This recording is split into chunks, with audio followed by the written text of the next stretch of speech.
Pull up a seat and motherfucking listen.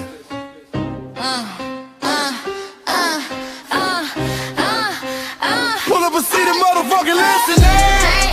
Pack your bag, time to go home. Talking crazy on our soil where our blood and bones grown. This our grind, we outside on it. While y'all fools on the outside looking, y'all show no respect to Black America, so leave. Y'all don't get it, so it's time to go home. Get the hell up out of America, take your digits, make it just fly on. Y'all don't get it, so it's time to go home. Get the hell up out of America, take your digits, make it just fly on. You landed on the tarmac, fresh off the boat. Talking about y'all building nothing, man, you choking on the note. My ancestors the reason that this country even breathes. Picked the cotton, built the White House, planted the seed. Jim Crow laws, redlined the map, we was the target. You think that struggle's a costume, man, you can't mark it. We fought the wars, we bled the blood, we died for our future's chance. And you come here and give our legacy a side eye while throwing shade on the guard. While you benefit from doors we kicked down with our last breath. Now you spit on the architects who stared down death. Disrespectful, that's disrespectful, ungrateful, a slap in the face, the only people who gave a fuck. So let me show your ungrateful ass to the right place. Pack your bags, time to go home. Talking crazy on our soil where our blood and bones grown. This our ground and we outside on it. While y'all fools on the outside looking, y'all show no respect to Black America, so leave. Y'all don't get it, so it's time to go home. Get the hell up out of America, take your digits, make it just fly on.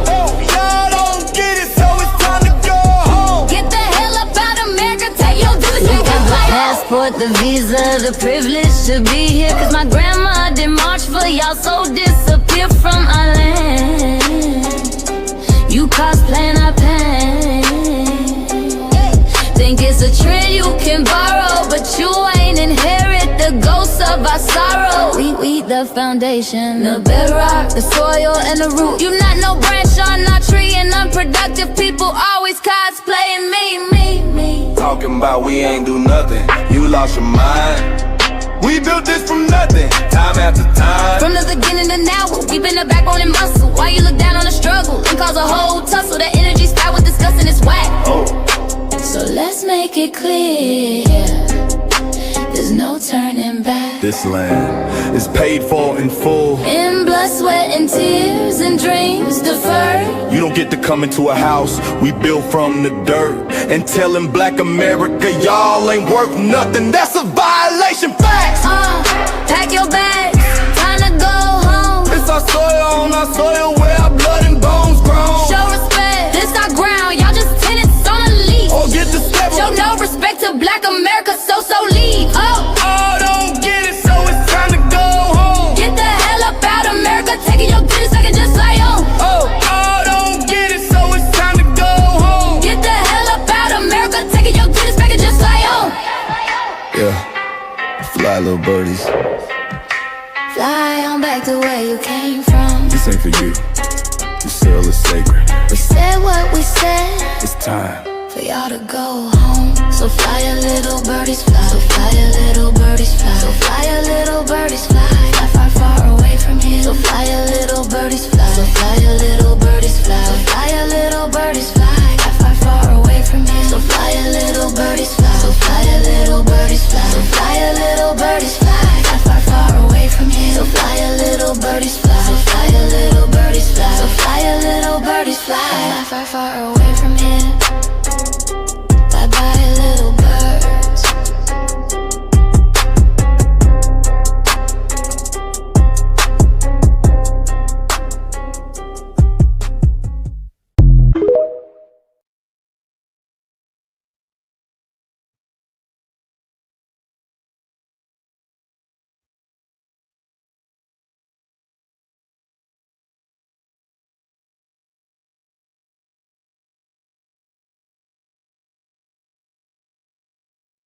Hold on. Foundational Black Americans are done being quiet. You don't get to fly into New York, stand on sacred ground, and act like history didn't involve both sides. We're not rewriting the truth anymore. And while this is happening, birthright citizenship, built on the 14th Amendment to the U.S. Constitution, is under attack, even though in United States v. Wong Kim Ark already settled it This is about lineage, ownership, justice, and FBA are drawing the line in the sand right now. Welcome to another edition of Thorough Black Talk with your Sister K Fighter, Brother Tad, Sister Marcia, Brother Blacksmith, along with our Sister Brooke, Brother Devon of the U.S. Freeman Project. Get ready, get ready, get ready. Tell somebody to tell somebody it's about to go down. Welcome to the Brooklyn Bridge. Hope everybody is doing well while the team get ready behind the scenes. Shout out to Sister Ish and Brother Cool Water for that track and video. Definitely reach out to them on TikTok for more information on how you can download it. If there's an album involved, all of that, tell them Thorough Black Talk sent you. Salute. Quinn, what's happening? Thank you. Yes, hit that like button. Share. Subscribe. Tell them Quinn it goes down over here for real. FBA strong. 8815, what's happening? Yes, keep those emails going. Keep the emails going. We definitely appreciate it. It's working. B1, I am warrior. What's happening? Welcome to the Brooklyn Bridge. Yes, indeed. Sister Brooke is a flamethrower. She's a flamethrower. And guess what? We got a special surprise guest for y'all later on in the broadcast. And this person is a serious flamethrower. I can't let the cat out the bag yet. It's a surprise. The person is coming on about 9:30. You don't want to miss it. Tell somebody to tell somebody. It's going down. Yes, indeed. B1 family, B1. What up, Spirit Wonder? What's happening?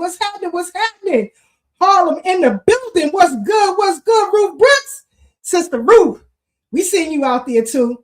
Sister Ruth was out there protesting them Ghanaians as well.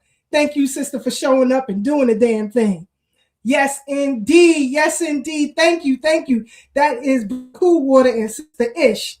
Check them out on TikTok where you can find more information. I believe it's a whole album that they're about to drop. So you don't want to miss that. Salute. Yes, indeed. Delta Roots.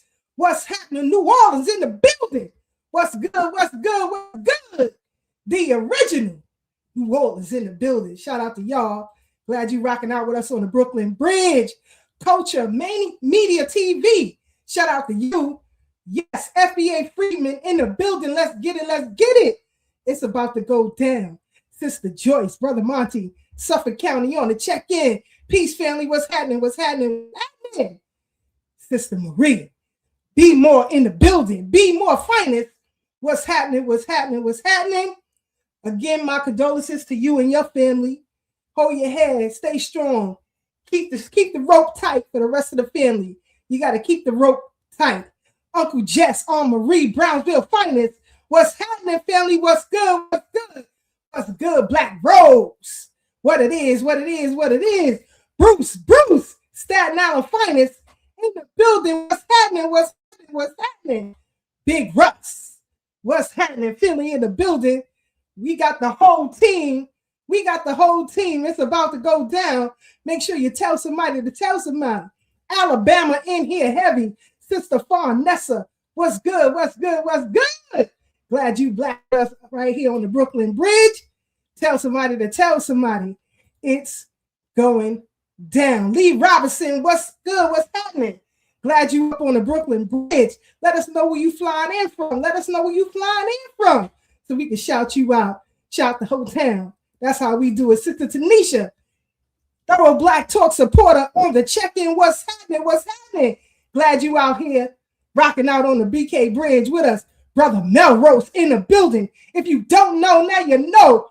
New York's hottest DJ in the building. Brother Melrose Radio on the check-in. What's happening? Yes, indeed. We about to get in here heavy. Florida in the building. What's happening, Ray Al? What's good? Glad you rocking out with us. Let's get into it. So, arguments for birthright citizenship took place yesterday, April Fool's Day of all days. And you know, some of these justices, boy, I'm telling you, boy, they flip-flopping. They flip-flopping. I don't know if y'all caught it, but they flip-flopping. We're going to get into it a little bit later. And also, too, when you look at the U.S. Constitution, I'm going to give y'all some tea real quick. When you read the Constitution, don't put your ethic hat on. I don't want you to put your ethics hat on. I want you to put in the hat of a criminal mind, right? When you look at the U.S. Constitution, it's a criminal document. I just want y'all to know that. It is a criminal document written by criminals, right? Think to the inception of the U.S. Constitution. What was our demographic during the writing of the U.S. Constitution? And who wrote it? Who wrote it? The founders and framers of the Constitution were men of a criminal enterprise. However, through the diligence of Black Americans, being a moral compass of this country, we had to make them flip it so that we can benefit, right, from their criminal enterprise. And that's where the 13th, 14th, and 15th Amendment come into play. Now, I see my brother Tad in the background. You ready, brother Tad? The OG Wisdom Podcast. Brother Tad, and soon to be Tad Talks up on the Brooklyn Bridge. What's happening, brother? What's happening? Peace, sis. Peace. How you feeling? Can you hear me clearly? Loud and clear. We in the black and white tonight, boy. We in the black and white tonight. No doubt, no doubt. Yeah, part of my lateness, I was at a funeral, you know, just came in, didn't even do my sound check or nothing, just plugged and jumped online. Shout out to everybody in the chat. Glad to see everybody here. Shout out to the new folks. Yes, sis. But don't let me interrupt you. I'm here. I'm present. And also, I want y'all to remember, please, every Sunday, check out the OG Wisdom Podcast. Yeah. 2 p.m. on TikTok, and soon to be Tad Talks. So you don't want to miss that. You don't want to miss it. So you don't know when the kickoff going to happen if you ain't tuned in to OG Wisdom Podcast or Thorough Black Talk. So make sure you tell somebody to tell somebody to tell somebody. Again, my condolences to you too, Brother Tad, as well. No doubt. A lot of people have lost loved ones and friends in the last few weeks. It's just been a lot, you know. Yeah, this has been a trying couple of weeks, sis. I'll talk to you about it behind the scenes, but boy, what the folks say, the devil busy. The devil you gotta busy, bob and weave him. You gotta bob and weave the devil. You gotta bob and weave him, boy. Don't let him roll you on the ropes now. Keep him down in the hole. Yes, indeed. Yes, indeed. Oh, and also we got a surprise guest, brother. I ain't gonna tell you. We got a surprise guest coming in about 9:30.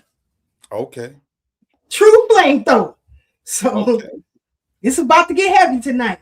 But before we get started, because before you came in, I was talking about birthright citizenship and the U.S. Constitution. I was listening to the hearings.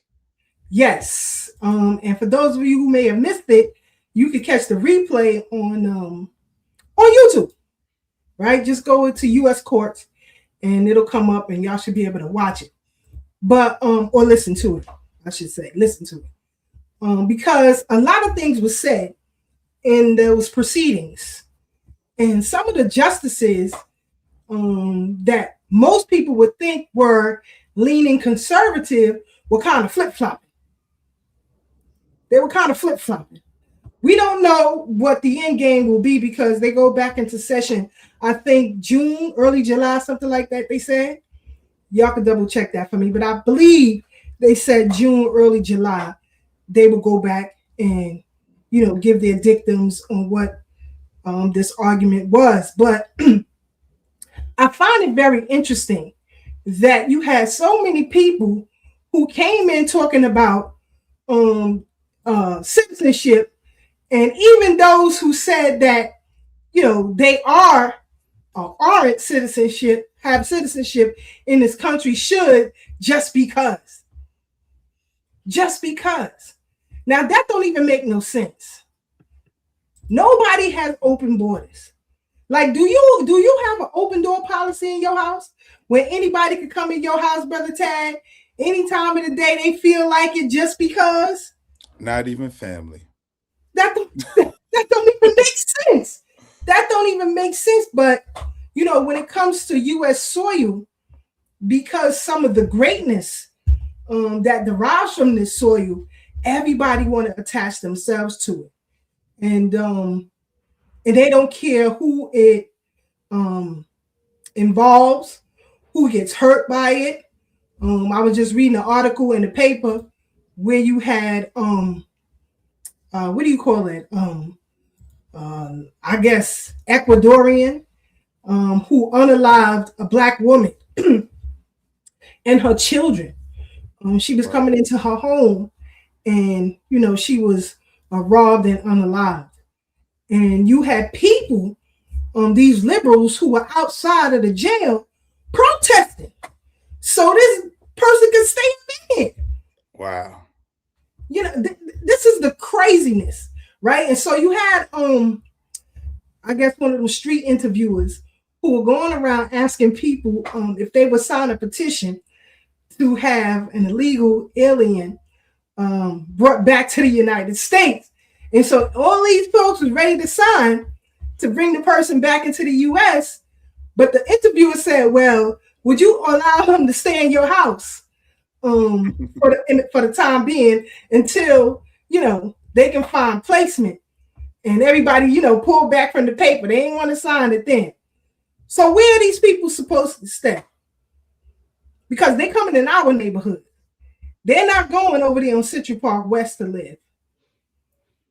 They're not living in Dutchess County, right? They're not living in the Adirondacks.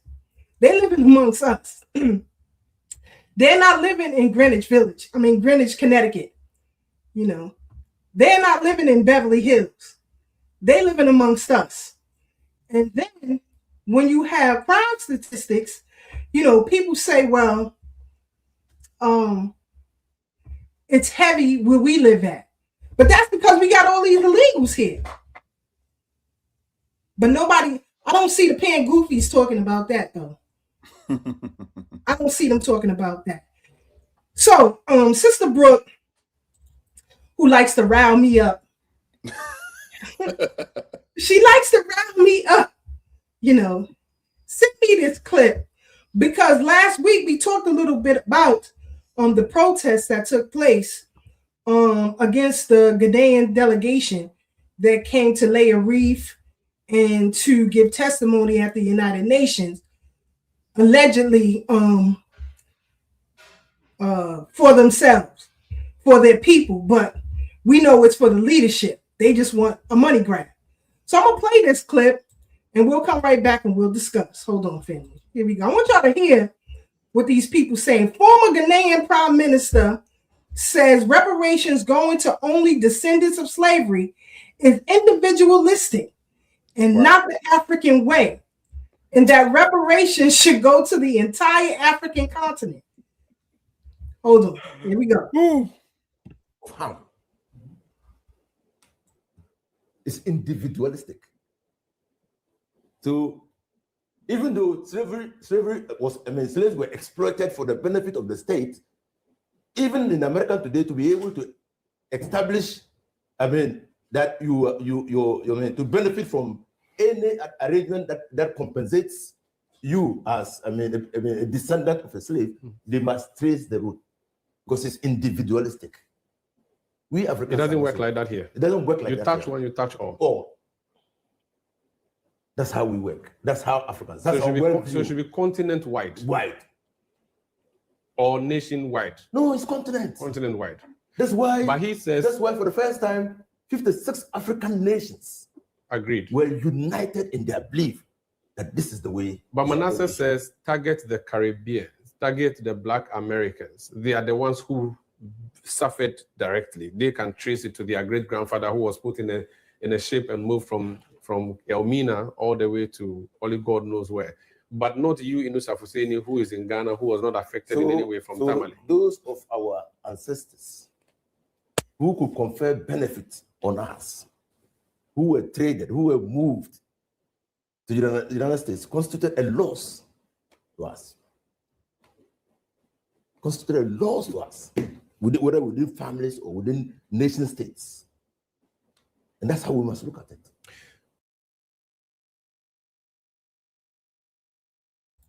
Y'all hear this foolishness? Y'all hear this foolishness? This is what goes on. And you know, I'm about to bring Sister in here because she don't be getting me riled up for no reason. She don't want to be starting with me throughout the day. So she sent me this clip. So I'm gonna bring the flamethrower up herself. Sister Brooke, our activist for disaggregation and reparations here in New York. Brooke, even melanin, here we go, up on the Brooklyn Bridge. What's happening, sis? Hello. Hi. How are you? Did I send you that or did Devon send that? I think Devon sent that one. She said one of y'all troublemakers. Right. It was you. Oh, so I sent it. Did Devon sent it again? Okay, so that's what it was. Okay. Yeah. What up, Sister Brooke? Stuff. What up, Tim? How you doing? What up? My favorite FBA baddie. Oh my God! She's that video. Yo, first, okay, you make me want to address that video, but it only got like 100 or something views, so I don't want to publicize it. You know what I mean? So don't even big him up. Absolutely, he's definitely not getting no, but I will address it. So anyway, I will just address two things from it. One, he was incorrect when he said that I was protesting Ghana receiving reparations. Number one, I knew this Trump administration wasn't going to give them shit. So I wasn't out there for that. I was out there for the spiritual aspect and the fact that they were disrespecting our ancestors' bones and the fact that they are known for doing black magic. And that is why I was out there. The second thing, he said that, what was the other thing? Oh, I can't remember what the last thing was. If I remember, I'll tell you. But dang on it, I even forgot that. What was the second part? Oh, he said how I grew up in East Flatbush, and am I trying to delineate from the whole of East Flatbush? Yes. Yes, I am. Yes. I love y'all. You know what I'm saying? I love my friends. Whoever's my friends and whoever are allies, I love you. But yes, I am. So don't try to act like, you know what I'm saying, like brand new. Yes, that's exactly what we're trying to do. Delineate from the entire East Flatbush. Okay. All right. So now we can go back onto that video since you brought that up, Ted. I said, this idiot. How you going, praise my looks and then talk trash about me at the same time? Show you where his priorities are. That part, because he still want a chance, which you not one in hell. Okay, that's what it is. Anyway, probably somebody I turned down. And the tub of shea butter. Not even he came with a bundle of chew sticks and tub of shea butter. Nah, son. Bucket of incense. I'm good. Especially on the Pan-African Goofy. Okay, I'm good. All right. I done had enough Pan-African Goofies. All right. And then before we get any deeper into my personal life, which I don't like to talk about online. Back to that video. First of all, did they share their cowrie shells with us when they sold us? Did they share? Did they share their U.S. aid with us? Did they share their Red Cross rights with us? Did they share anything they've ever gotten with us? And now, like I said at the whatchamacallit, and now that you see that we getting somewhere, you want to try to hop on board on what we doing? Absolutely not. Absolutely not. And we gonna stop that. Do you even share with the Ghanaians? No, you don't. So, and I used to say this. I remember when I was, chilling with some African dudes, you know what I'm saying, going to a couple parties, you know what I mean, back in the day. And this is before I knew that they sold us. They were just African. They weren't Ghanaian. I think they were from Cameroon, I believe. And they were like, oh yeah, they kept saying, making the differences, the things that we do as foundational Black Americans and the things that they do, right? Like, we're not as comfortable in completely white spaces. Now we do what we have to do, but on our off time, we don't want to be in white spaces. Like that, at least that's me. You know what I'm saying? When I'm off work, I don't want to be in an all white space. Okay? I don't want to go to the white bars. I don't want to do all that. You know what I mean? But they are comfortable in those white spaces. And so, they were asking me a bunch of questions, and I just said, let me ask you a question. I said, how come y'all didn't come and look for us? How come y'all didn't come and find us? Like, y'all never once thought, because there's the time when I thought that they had kidnapped us. I'm like, y'all never sent a boat over here. Y'all never sent a search party. Y'all never sent anything to try to help or look for us. And now it truly is like when a child has a crackhead mom, right? Not just a crackhead mom, but a crackhead mom that sold you for crack, right? Now you have become a basketball player or actress or something famous, making lots of money.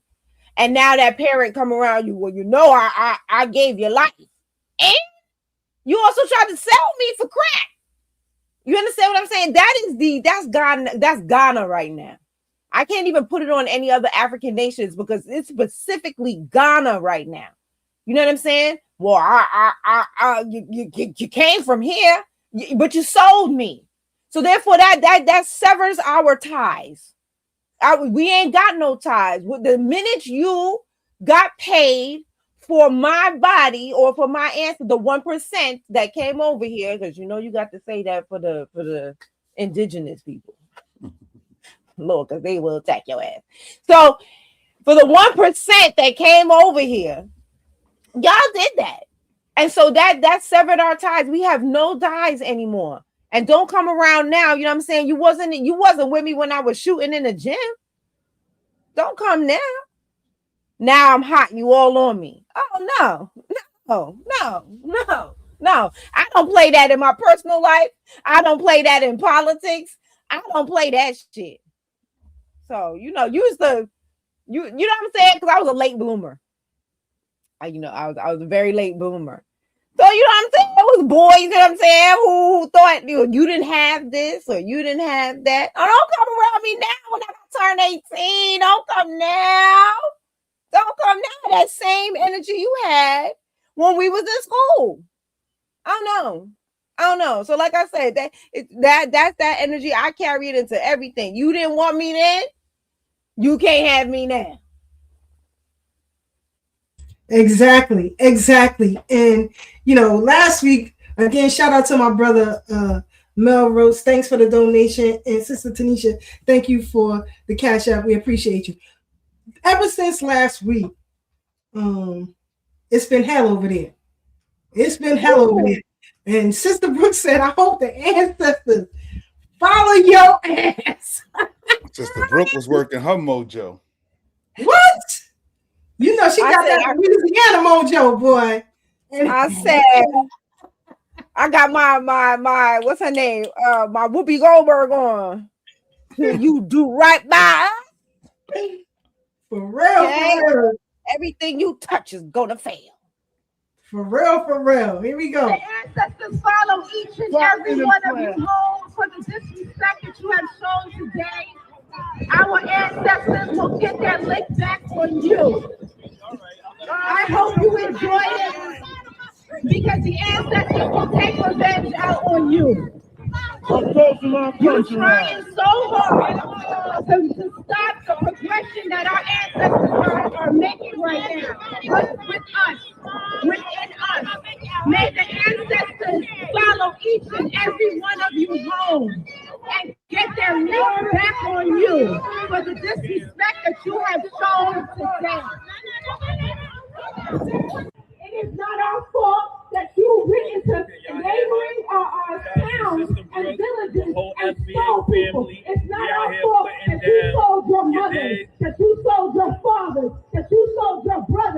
you sold your sisters, that you sold the teachers, the doctors, the farmers, everybody. You sold them into slavery, and now you have a brain drain. That is on you. Your nation will forever be cursed until you do right by us. Until you do right by the foundational Black Americans, you will forever be cursed. That is why you are begging. It's a year of return. We all know that your whole country was broke. That's why you had the year of return. That's why you're trying to get us to come home. But that is not our home. We are home. The place that sold us can never be home to us. We are home. And we will not come back and save you from the turmoil that you caused on yourself. Y'all went through all that trouble of doing those rituals to make sure that the 1% of people that were sent here to the United States, that their souls could not remember where they were from or how to take revenge out on you. And look, you brought your behinds over here, and now they followed you home. You showed them the way back to enact revenge on you. 1 week later.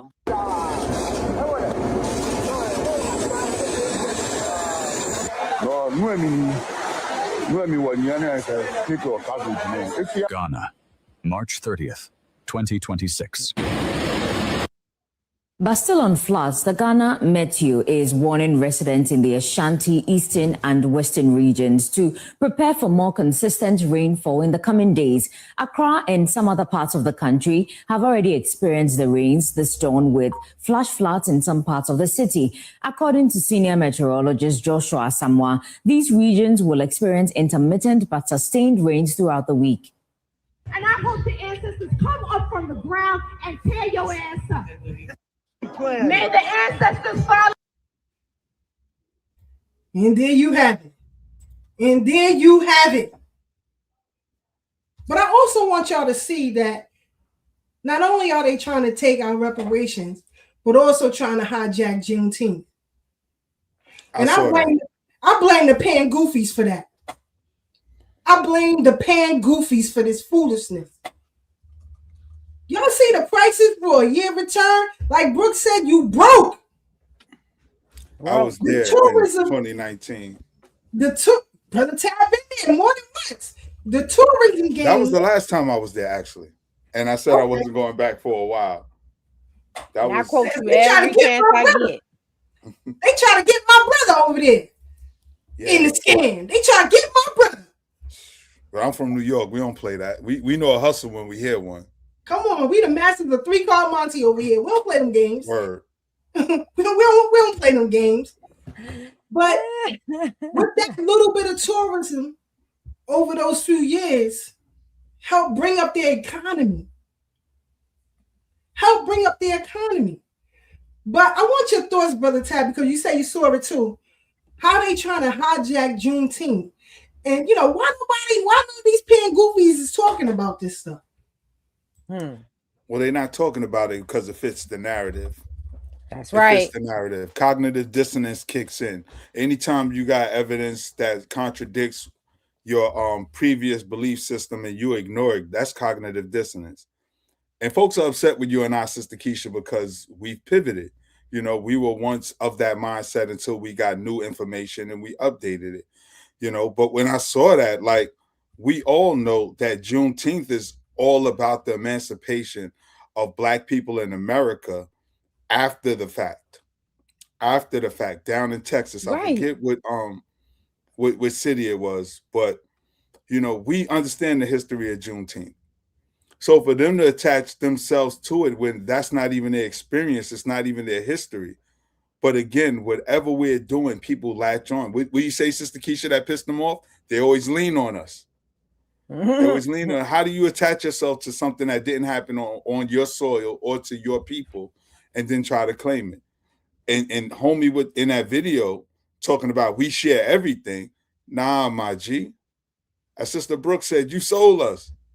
You sold us. How you want to get compensated? You want to get compensated twice. First time for selling the folks off, and then you want to get bust down and jump the line. But again, and I tell people this as a former Pan-African, thank you, Brother Divine, Galveston, Texas. That's right. as a former Pan-African, the prevailing thought is that they're our leaders, that they are the prototype of whatever we should become. So that opens the door and the floodgate for them to take leadership and be whatever they say we are. That's why you got the AU trying to jump the line for reparations and make us what they call it, the sixth region. The sixth region. I try not to pay no attention to that because it's so insulting. It is. They try to make us the sixth region. No, we're the first and the only region that's owed reparations by the United States. Don't try to attach yourself to our claim. And they don't realize what they're doing is muddying the waters because, again, as it's been stated on this platform before, when these people get money for being continental, when they get money for being Caribbean, we don't get a piece of that, nor do we ask for it. But they always find it easy for them to try to double dip. They's like, oh, let's get this little Caribbean, continental African bread over here. Oh, and we get some Black American money because we Black and we in America. So that makes us a Black American. And everybody's upset because we said no more. No more. Everybody got to get off our back. They keep, and I hear people, right, sis, keep saying we don't fight white supremacy. I never heard a bigger lie than that. Because if it was up to white folks, we'd still be on plantations, using separate bathrooms. In 2026, if it was left up to them, I always say everything we have is not at the beneficence of white folks. It's because we fought. Rather the benevolence. It's because we fought for everything we got, for our emancipation, for civil rights. We fought Jim Crow laws. We fought everything. That is our legacy, and that's what we stand on. It's unfortunate that it has to be that way because people we once viewed as allies are now poking holes in our ship. You know what I'm saying? We never had to delineate before because we accepted everybody Black as our own. But as soon as their numbers start swelling, we see that they don't see us as theirs. As soon as they get their little click, or you a Yankee boy, or you this, or you that, like, word, you in my crib talking strong? All right, let me show you something. And you know, just like down south, we throw a hat in the air, grab a folding chair. Let's get it popping with whoever. You know what I mean? But in 2019, and I'm gonna fall back on this. In 2019, I was the last time I was there. For those who may not know, I was slated to be installed as a chief in Ghana. Asked me the chief of what? They wanted to make me the chief of development. Now I'm a little smart, just a little smart. And the chief of development sounds like somebody in charge of developing. But what do you need to develop something? You need bread. You need money. So I'm in charge of developing your villages. And soon as I got there, Sister Keisha, Sister Brooke, hear me. As soon as I got there, they was on me. I didn't even get settled in the hotel yet. They was like, Brother Tad, you ready? We got to go get you some sandals. I said, I got sandals. No, you need a special kind of sandals. We got to get this kente cloth. I said, well, how much all that's going to cost? They said 900 and something, close to $1,000. Nigga, I ain't even unpacked my bag yet. Yeah. I said, I don't want to do it no more. I'm good. My elder, God bless her soul, she's like, you don't want to do it? I said, nah. She said, why? And I didn't want to, God bless my Mylene. But I said, I already got enough commitments. You know, I ain't want to bust her bubble because, you know, she's been on the continent for decades. You know what I'm saying? Think like since the 70s, you know, back and forth from America to the continent. But I was like, I got too many obligations going on right now and I can't do it. But the real reason is like, yo, y'all not going to play with me. Y'all not going to, because bad enough, sis, they was hitting me on my phone every time you turn around. Need money for this, need money for that. I'm like, yo, nah. And I have no problem with saying nah. I don't say no. I'm like, nah. N-A-H, nah. Brooklyn style. Nah, we're not doing that. You know, but I seen it as a money grab because now the first time I went to Africa, I went 2016, 2017, 2018, 2019 was the last time. 2016, 17, and 18, the prices was one price. You should have seen how they ballooned in 2019. You should have seen how the prices ballooned. And I was explaining to the group. They was like, oh, no, but they said this is a good price. I said, no, it's not. It's not a good price. And then I said, would you buy stuff from Times Squares? Would you buy souvenirs and bottles of water? He was like, hell no. Why not? It's too expensive, right? I said, this is what they're doing to you right now. Stuff is so much cheaper, and they're trying to rob you. We went to Kumasi, and the vendors was out there. There's vendors everywhere. And they was trying to sell the people that I was with some stuff. And once they found out they was with me, because they was like, oh, Brother Tad. They said, you with Tad? All right. They knocked it off by like 75%. 75% off the price. And I said, this is what I keep trying to tell y'all. This stuff is not expensive. They only doing this because it's the year to return, and they trying to make money because so many Black Americans went back looking for their roots. But one thing that really resonated with me, and I'm going to step off my soapbox, there's a lot of cemeteries there. And I was just thinking, like, I wouldn't be able to go to one cemetery and visit any of my family. But in South Carolina, Little Mount, South Carolina, where my father's side of the family is, my grandfather's family, where he's buried, and in Charleston, South Carolina, where my mother's father is buried, is nothing but my ancestors. It's my grandparents, parents, and grandparents. Because we got to remember, in the South, a lot of the cemeteries were segregated, buried at the family churches, because a lot of our Black folks had churches, and we had places where we had to bury them. So I've been to the one in Charleston, and I've been to the one in Little Mount, South Carolina. That's where my ancestors are. That's where they're interned. In Ghana, I couldn't do that, So when we went, it really gave me something to think about when we talk about our ancestors at these lectures and events that we go to as Pan-Africans. Why do we ignore our own ancestors and acknowledge other people's ancestors? And that never sat right in my spirit, especially knowing my grandparents and great-grandparents. But I'm going to step off my soapbox. I feel you, brother. I feel you. I have been given so many opportunities to go to the continent, free of charge, mind you. But it was always something in me that wouldn't allow that to happen. So, back in 2013, I really started researching my family on my mother's side. That is, I started doing serious research on my mother's side, asking my aunts and uncles who were still alive questions. And so my uncle Sonny, he introduced me to my grandmother's first cousin, who I had never met via phone. And he told me a family reunion was coming up that very year.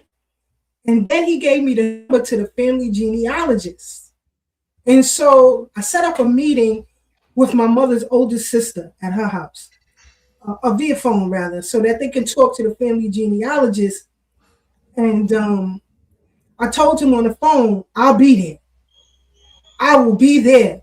So I talked to my sister and talked with my daughter, and I said, we all going. And so, one of my aunts was a little reluctant, but I said, this is the missing piece that we don't have. I got to make it. And so when I got there, mind you, this first cousin of my grandmother's, he spent over 30 years in naval intelligence. And so he was away from the family most of his life. And when he left the military, he moved to the state of Washington. And so when I got down there, he was the first person to greet me because the family is so large. We were in different hotels along the strip. This was in South Carolina.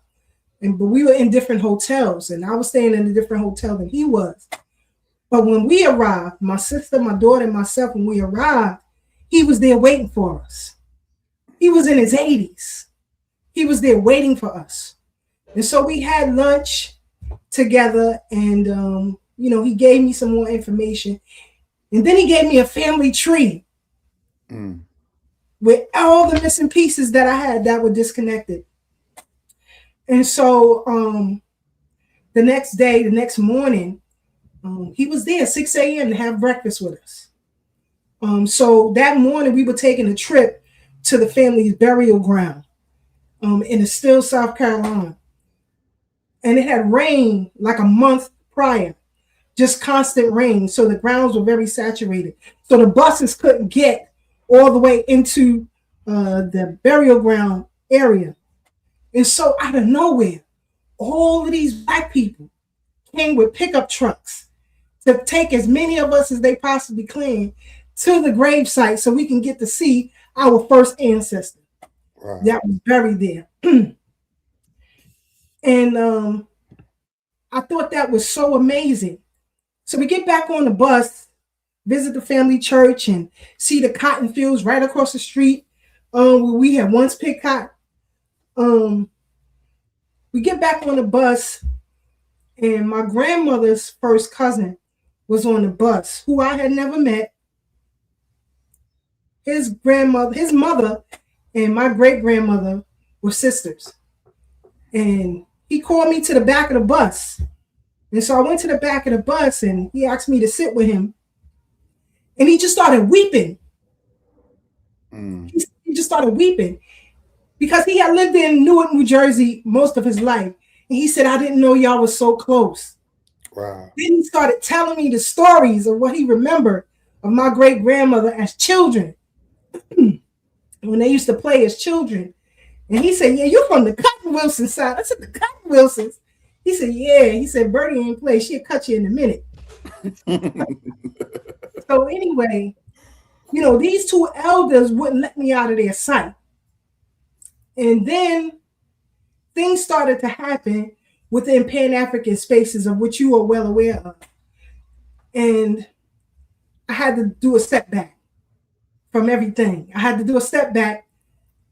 But as I did that, I got closer and closer with the genealogy on that family side. And when I tell you I became close with so many distant cousins, it was unbelievable. Even my sister, when we got down there, it was like, everybody know you. She was like, you know everybody. Because I had been conversing with a lot of them via Facebook. So she said, you know, you're familiar with everybody. And we still have that closeness today. I say all that to say, you know, in recent times studying my father's side of the family, when my great-grandmother's transition, of course I wasn't born, but my parents were children, right? These are their grandparents, their grandmothers. And so they didn't know each other. Their grandparents didn't know each other. But look how things work out. When I started researching, I found that both of my great-grandmothers are buried next to each other. Wow. Right here in Brooklyn. You walk from one grave to the next. They are right next to each other. So, you know, I said, you know, I'm on the right path here. I'm on the right path here. And then things that were happening in my life, I started to see a lot of things differently. I cut off a lot of people, you know, and Brother Ty to tell you, I don't mess with a lot of people. Like, keep away from me with the foolishness. He'll tell you, he told y'all a few minutes ago, a lot of people pissed off with us. But you won't say that to me, though, because I'm not going to play with you. You know, when we were in familiar spaces, Mother Effers was quiet. They had nothing to say. We was right there in your face. You could have came to me with your full chest, but you didn't. So that just shows the cowardness in a lot of you. You know, a lot of you like to leech on to things to make you feel good because you don't come from a lineage of greatness. And sis, you know what? And they don't have an intellectual leg to stand on. As much as they like to play like they're so intelligent. And I mean, this is simple. Mm-hmm. This is simple. We're honoring our parents' parents and their parents' parents. Like, you kidding me? Like, where's the disconnect? Mm-hmm. And they always want to say, but no, y'all ignoring the African. Like, we recognize our African ancestry. But at what point do we acknowledge our ethnogenesis and the fact that we are now American people? That's what your passports say. When you go fill out them immigration cards, if you leave out the country and they ask you your nationality, you don't be like African. You don't say that shit. You be like, I'm an American. And you say it with your chest.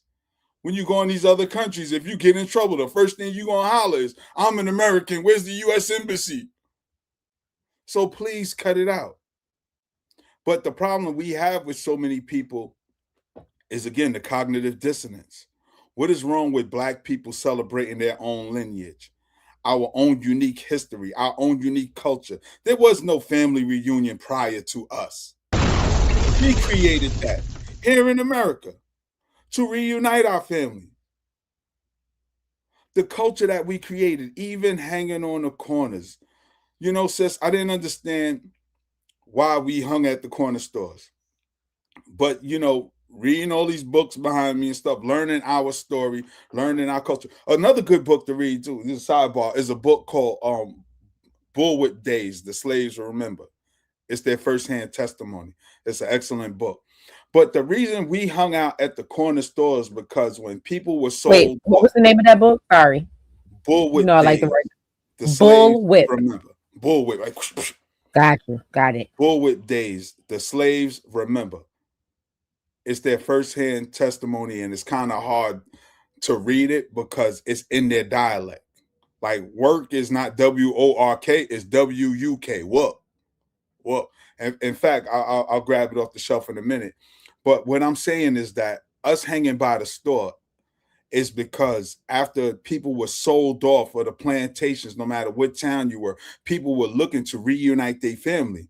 So whoever was still in that town, let's say it's Charleston, South Carolina, and you hanging by the general store, you be like, yo, what happened to such and such from that plantation? Oh, they got sold off in Virginia. They got sold off to Baltimore. And that's how folks started finding their families, putting them back together, hanging out at the stores, because there was no television, there was no cell phone, wasn't no TikTok, Snapchat, Facebook. There was no electronic media. It was only the word of mouth. That's why everything you said had to be bond. Your word had to be your bond. You know what I'm saying? We had to take you for your word. So this is how we started hanging out by the stores, because this is where information was transferred. This is how we put our families back together. This was the start of the quote unquote family reunions. But most people don't know the story, especially people who Johnny-come-latelys, who try to attach themselves to our story about the enslavement, but don't know the nuances of our culture as foundational Black Americans. There's some things that we just inherently know in how we deal with each other because it's part of our culture. It's things our grandparents taught us because of what their grandparents taught them. So certain levels of decency we know. So when they talk about crime in our community, yeah, everybody commit crime, but a lot of outlandish stuff be them folks from across the water in other parts of the world. It don't be us because they look like us and move in our community. They just blanketly say it's all of us, and that's not true. When you peel back the layers, you be like, yo, certain things we don't do and we don't support. So I'm 100, and you know, it's a beautiful thing to learn who you are and where you come from, because you know, a lot of our family members wrote their own memoirs, at least mine did. So the one ancestor that I found that came from the continent, he's buried in the still South Carolina. He had his own wording.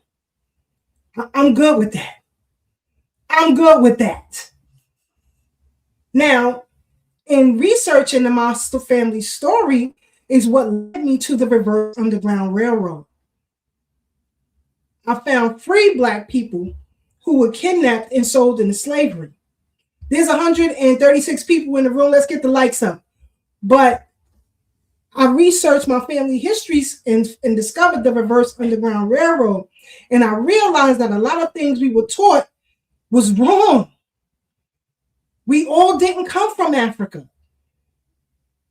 That, as you know, recent history shows that with the Albert Perry AOO gene, whose line have been here over 300,000 years.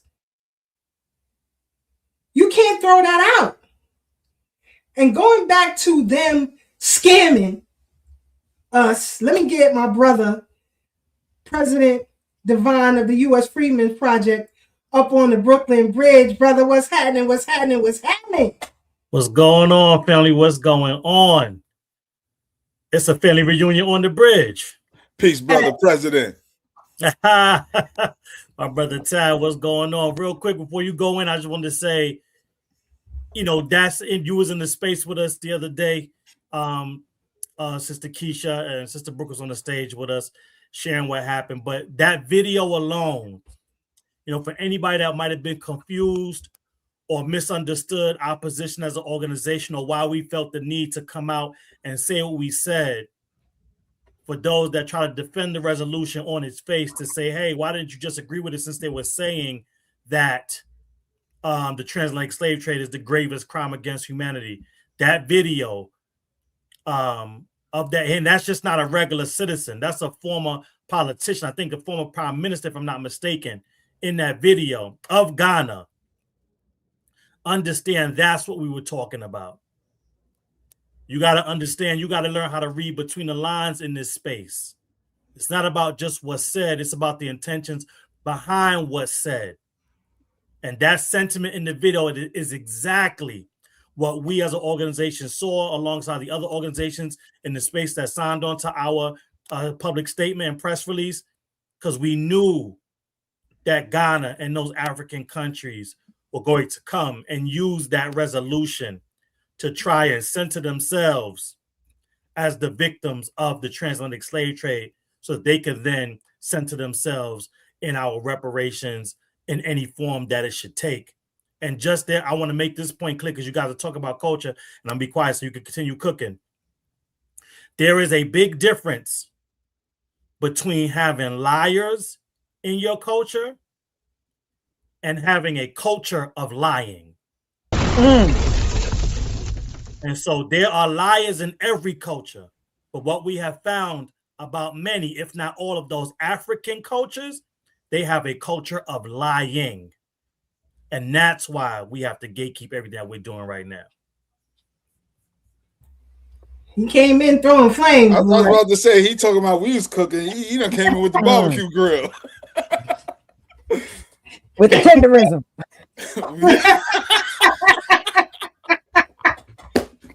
True indeed. Say. Right? The soda glasses, all of it. He came in cereal with the cake of milk. The milk. Right, the milk. Milk. You guys say milk. I said, what? I never heard. I tell you. But he's the former AU president or spokesperson. Sorry. Hey, look, right. When we was when we was Pan-Africans, I was requested to come speak with her to do a presentation, and I said, I got somebody that's better. They said, better than you? I said, y'all gonna love her. And I had Sister Keisha come through. I was like, sis, you wanna meet the well, she was the spokesperson, right, at the AU? Yep. So, and you know what, sis? I found the picture too. The picture we all took together and everything. Like, I tell you, so yeah. And I say this to people, as we delineate, they got to understand we was in the space. We was under the psychosis. We had the psychology. We had the language. We had the rhetoric. But when you're true to yourself, certain things you got to start shedding. You got to start saying, all right, this ain't really making no sense now. Because I get it. We supposed to be moving like this, but why are we moving like this and everybody else moving like that? You know what I'm saying? As Brother Devon said, the culture of lying. You know, people say, Harriet Tubman said she freed thousands of slaves. Would have freed thousands or more if they only knew they were slaves. Nobody still has proven where that's been said. A lot of things we regurgitate based on who gives the information. If Dr. Such and Such says true, it must be true. If Dr. Sukiyana says true, it must be true. And a lot of people, they predicate their position on scholarship, but they do lazy scholarship. And then a lot of thought is just abstract. And if you got a comprehensive thought that you can piece together that's made logic, oh, brother, that's Eurocentric thinking you got. And then so here we go. So because it makes sense, it belongs to white folks. But if I talk about the pyramids on Mars and them aligning with, you know what I'm saying? If I start talking all that abstract stuff, then I'm deep. That's why you get the sucker polites and the young pharaohs and the Dr. Sukiana. They call them Umar. I call them Dr. Sukiana. You get all of these nut cases, these nut jobs, and they build a following of nut jobs. And you supposed to be down with that shit? Man, you don't get all the way out of my face with that. But yes, I'm sorry. You just make a statement. Nah, you cooking, brother. You cooking. And you know, but again, researching my own story, which would lead me back to the Schomburg, and that's when I found out about John Edward Bruce. You know, I was like, who is Schomburg and where he come from and who was digging him up? You gotta dig deeper. You gotta go deeper. So I found that book, The History of New York 400 Years. And as I showed you in a couple of episodes prior, they confirmed only 1% came to these shores. So where did the slave labor come from outside of breeding? Where did it come from? Yep. So you have to, you know, and shout out to Trust Graham in the BK Mackey History Club. But Trust Graham also says, you know, you got to look at the whole picture. You can't pull out one or two things and stand on that because you give yourself a false reality. So it made me look even deeper on certain things. But as Tad said, we met with our Khan. Even my grandson was there as a baby. Was there because I brought it with me. But I want y'all to listen very closely to what she says about why they want us to come home. They just want to lean on us and use us. Hear her own words. Here we go. I want to bring the children of Africa home because we understand the diaspora are Africa's true gold. What's Africa's true gold? She said the diaspora. But that's another misnomer. We'll get into that. Hold on. Think of the brains that are in the diaspora. Think of the monies in the diaspora. What she said? The brains and the money. The brains and the money. Okay. Let's go. If we can just repatriate those brains, repatriate those monies in an organized way, we don't need anybody. And there you have it. And there you have it. Lean. We are actually the only continent on earth that doesn't need the world. The world is Africa. Everybody knows it. There's not a single strategic planning session by any country around the world outside Africa that doesn't start with Africa. Because everything they need can and is being found in Africa. And yet the Africans can't seem to use it. The Africans can't seem to get it. They need us as the brain power. Don't let me get started on their IQ levels, but I'll continue. So we have what it takes, and they know it. You know, they're very jealous of us, actually very envious of what we have as a people. So not only have they gone after our natural resources, now they're going after our human resources. You see, they've gone for so many decades of reduced reproductive process. Now, the age gaps in their nations, huge. They're now looking for people to take care of them when they age. I just want to. And there you have it. There you have it. Their own words. There you have it. I don't got to make up nothing. There you have it. Brother Devon, your thoughts on that clip? Because I see Sister Brooke is already steaming. Yeah, I mean, like you said, it's not even just the quiet part out loud.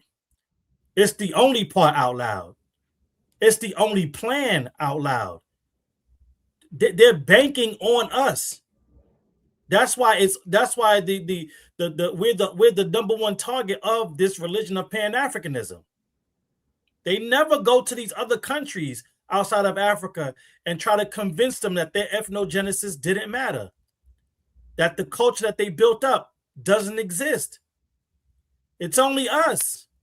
Because the part that she didn't say, that she also did say, if you understand what she's actually saying, is that the gold and all the monies are with foundational Black Americans. Ain't nobody else as successful as we are as a demographic. Ain't nobody putting up the numbers that we've put up, despite popular belief, despite working hard. And I don't mean from the Bullwhip book, not WK, WHK. We work hard. All those are the myths that the delineation movement is debunking in real time. That's why everybody's panties are in a knot and in a twist. Because all those lies, that culture of lying, right back to it, all of them are starting to fall by the wayside. Right in line with what Brother Tad was saying, how you know, we've heard all these lies. We've heard what Harriet Tubman said that she didn't say. Here's another good one. Jesus said, God helps those that help themselves. That ain't never been said, but you go to any church in America, especially a Black church, and they're going to tell you. That's why it's not working for you, because God helped those that help themselves. Where was that at? Tell me what book and what verse. And all these false prophets of the Pan-African religion have been getting away with this level of the gospel, so to speak, to stay with that analogy. And what we're finding out is that they were false prophets. It's heresy. It's blasphemy. And so now we're just calling it out. The real arbiters of truth are here. See, that's what she didn't say that she should have said. Along with the gold and resources and the monies, the truth that sets you free is here. But they want us to come out and come there to set them free. They never imagined that we were going to use all that truth, all our cultural property and our lineage and our stories. And we've turned that around. And just like we did with emancipation, we set ourselves free. And now everybody else is scrambling because they don't have us to, like you said, in the words of Sister Keisha, because somebody did say this. And I was there when it was said. Now they can no longer lean on us. Sis, you still got that video? Because that pissed me. I do. I'm going to play it just before I bring the flamethrower in, because he or she is ready to get in here. He or she is ready to get in here. They said it's hot. TBT is hot. But it's the pan goofies that's also a problem. We knew we're in this reparation movement for over 30 years. Not these new kids on the block, but those who've been in the movement for over 30 years. We said we want these organizations to pick at least 2 members of that commission each. Ain't do nothing. So 2 members of How that you been here for 30 years and you ain't do nothing? You ain't handle no business in 30 years. How you here for 30 years and you ain't handle no business? How you here for 30 years and you ain't handle no business? If we give y'all look this way, they can handle that. Look this way over here. Not They can handle that. I'm not. No. You're disrupting. No. We are experienced. We know how to do security. We know how to demand respect at our rallies. So we will take care of that. Don't give it. Shout out to Melrose. Melrose be everywhere. Everywhere. 180 people in the room. Get the likes up. Thank you, DJ Timms, for hosting us on Twitch. Thank you, DJ Timms. But these pan goofies try to act so tough. But I know what's up. I know what's up. I gotta tell y'all, I know what's up. They know what's up. Mother effers who out there barking are quiet as a church mouse when I pull up. Not on the side of them, in his face. Ask Tad how he was looking all around nervous. What you nervous for? You nervous because you know I know. You a sucker. Yeah, we pulled up Brooklyn style too. Brooklyn style. And look how the ancestors work. He had to sit right across from me. Him and Dr. Sukiyama. None of them We had was a at the word. same table. Yeah, we was at the same People was table. all at the same table. Because all of us were slated to speak. Facts. Facts. Hey, yo. Tab was like, yo. That's why I swear, you know, as I'm sitting looking, that's why. You know, and I was going to say real quick, because, you know, coming in the movement, just being active in the movement, I have a lot of respect for the work a lot of these people have done. That New Kids on the Block, Johnny Come Lately, like Brother Melrose said, yeah, 30 years and what's been done, you know? And this is no indictment, because I tell people I'm getting old now. Like I don't know all that I thought I knew at one point. That's why it's so easy for me to pivot from the Pan-African movement, because when I do my own independent research and study, a lot of things ain't adding up, you know? So I'm humbling myself and open to receive new updated information. I always say some of these people are so invested in the rhetoric and the ideas that they're afraid to pivot, because they feel they're going to betray their elders. They're going to betray their teachers, you know, because I remember, and it's funny, I was thinking earlier when I was riding around East New York with Charles Barron in my truck, you know what I'm saying? Him showing me all the things that he's done when he was city council for East New York, you know. I was thinking about all the events I attended that was organized by Brother Omar Wally Clay, who was in the camera in Melrose Face. You know what I'm saying? Like these are people I was learning under. And to see where they are now, that's why it's weird for me, but it's not, because I'm my own man and I do my own thinking, you know, and I encourage others to do that for themselves. Do your own thinking. Don't be swayed by other people's thoughts and opinion. Take what they say with a grain of salt. Receive the information, do your due diligence, cross-reference it, and form your own conclusion. But unfortunately, so many people are stuck in the rhetoric and the idea. They're afraid to break loose. It's like a poverty mindset. When you see people in the hood, they always talk about they want money and how did you get a job? You tell them, you give them resources and they don't take advantage. You know, they just want to reap the benefits without putting in the effort. It's the same thing with a lot of people in the Pan-African movement, because the objective is to unify all Black people on the planet and knock it off. Good. You know, and shout out to Doggy Diamonds. Yeah, shout out to Doggy. Doggy said I was never with that pan goofy shit. Yeah. It didn't make no goddamn sense. And shout out, peace be upon my Aunt Nisi, who transitioned a couple of years ago. She said, I told you he wasn't no goddamn African. You know, but just listen to your family. Listen to your family. Shout out to Brother Ray Ray. He said they took the money. We know where the box is buried. Yeah, definitely shout out to Brother Ray Ray. We see folks, they talk slick, you know, on social media, but when you see us, you quiet as church mouses. That's the smoke in you. Because you don't want no smoke with me. You know, you don't. One phone call and it's up for everybody who knows you. So I'm not the one you should be playing with. And I guess they know that. And you should. But let me play these for the aunties, because the aunties set it off right. And then we're going to bring in our special guest. Oh, can I just say something about Charles Barron real quick? Oh, go ahead, brother. Before you get to the aunties, yeah, I want to say this because this is the same energy that, you know, that MJ had talking about Michael Jordan when he got into the league, right? And all the players that came before him, and when it looked like he was going to earn the crown that was being given to him, it was that old mindset of get off my lawn kind of rhetoric that Charles Barron was saying here.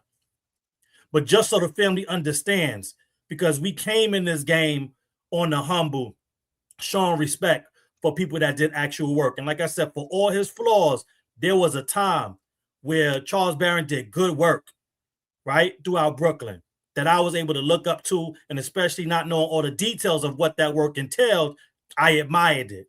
So when we got into this game, we understood the bill that we were opposing was one that he wrote alongside the Pan-Africans. So he was the one that wrote that bill with the Pan-African organizations baked into the crust, written into it, so that they will control everything that happens on that commission. And still, we went to him humbly to say, hey, we saw this. We're not really understanding, why you wrote these organizations into the bill. It does, you know what I'm saying? For all the stuff that I know, of you, and all the clarion calls you were putting out before you got into those seats of power, and that is key. You was talking about standing on principle. You was talking about, doing the right thing, even when the right thing is the tough thing to do. See, but what happens is that the only person that can't be co-opted is somebody that never had a price. But when you have a price, all that's going to happen is you're going to hold out to the person that has enough to pay it comes around. And whoever had as much as he said he needed, or he felt he needed to pay his price, they came. And he sold out and became this person that was just ready to be like, I liken it to what's going on, what I call blue MAGA and red MAGA, not to go off too much of a tangent. But it's like nobody really, when you look at both sides, nobody's really opposing fascism as so much as they just want their fascist to be the one that gets in power.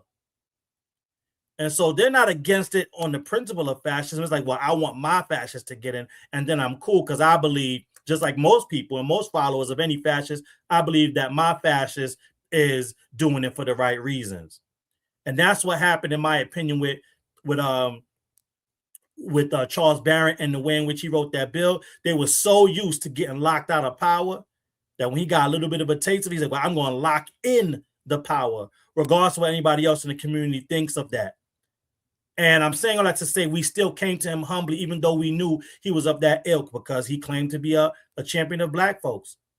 And so we wasn't new kids on the block coming in trying to take their position.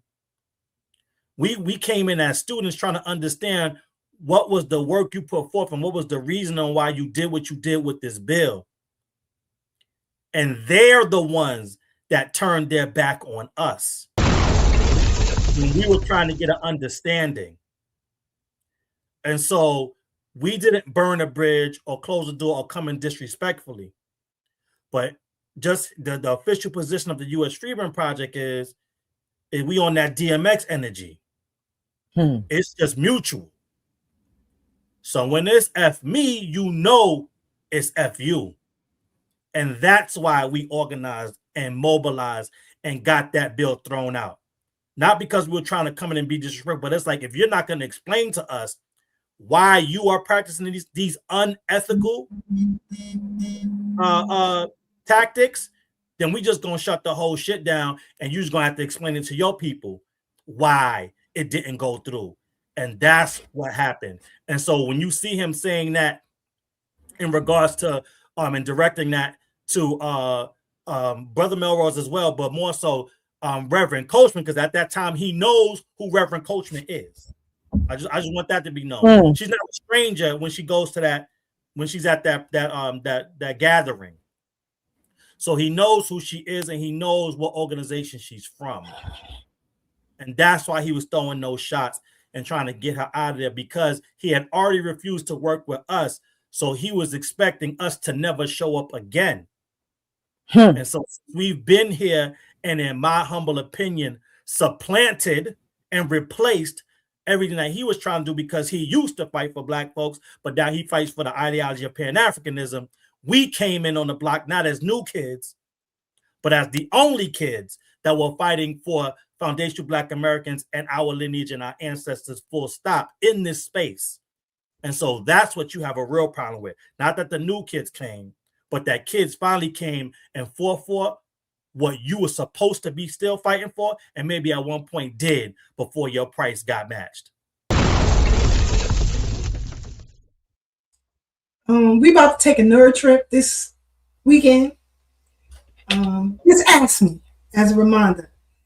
And I think Taz still work out in the same place as Ray Ray. Ask Ray Ray, Taz. And I'll just leave it at that. Okay? All right. All right. So let me play this clip from the aunties, and then we're going to bring in our special guest. because they ready to get in heavy. Phyllis Coachman. And then help me out with this. I think last name is Sharif. Last name is Sharif. I don't want to mispronounce it. Good afternoon. My name is Ladie Streeter, and I am here as a descendant of persons enslaved in the United States. I support the U.S. Freeman Project. I support lineage-based reparations because the harm done was specific and its impact continues across generations. My family's roots are in the South, in North Carolina, where my parents were born and raised. Like many others, they lived through a time when opportunities were limited and treatment was unequal simply because of who they were. They later moved north in search of better opportunities, as many families did. But even after leaving the South, the barriers persisted. Discriminatory practices such as redlining and unequal access to housing and resources continued to shape what was available to them. So while the location changed, the conditions did not fully change. The history did not stay in the past. It carried forward into access, into opportunity, into what was available and what was not. And today, we still see the results. Data continues to show that US-born Black Americans, descendants of those enslaved in this country, fall behind in key areas such as income, wealth, home ownership. The issue is not about comparison for the sake of division. It's about recognizing that a specific history requires a specific response. Lineage-based reparations are not about exclusion. They are about accuracy. They ensure that policies properly acknowledge the people whose ancestors endured slavery in the United States. So I stand here today in support of reparations framework that includes clear lineage-based considerations for American freedmen. Because when the harm is specific, the remedy must be specific as well. Thank you so much. Very much. And please submit your testimony if you haven't.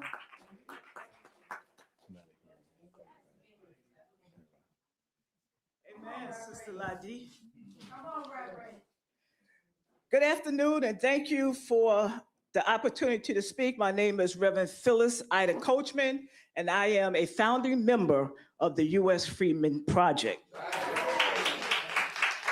Reparations is a lineage-based claim rooted in a specific historical harm, enslavement in the United States, and the badges and incidents of slavery.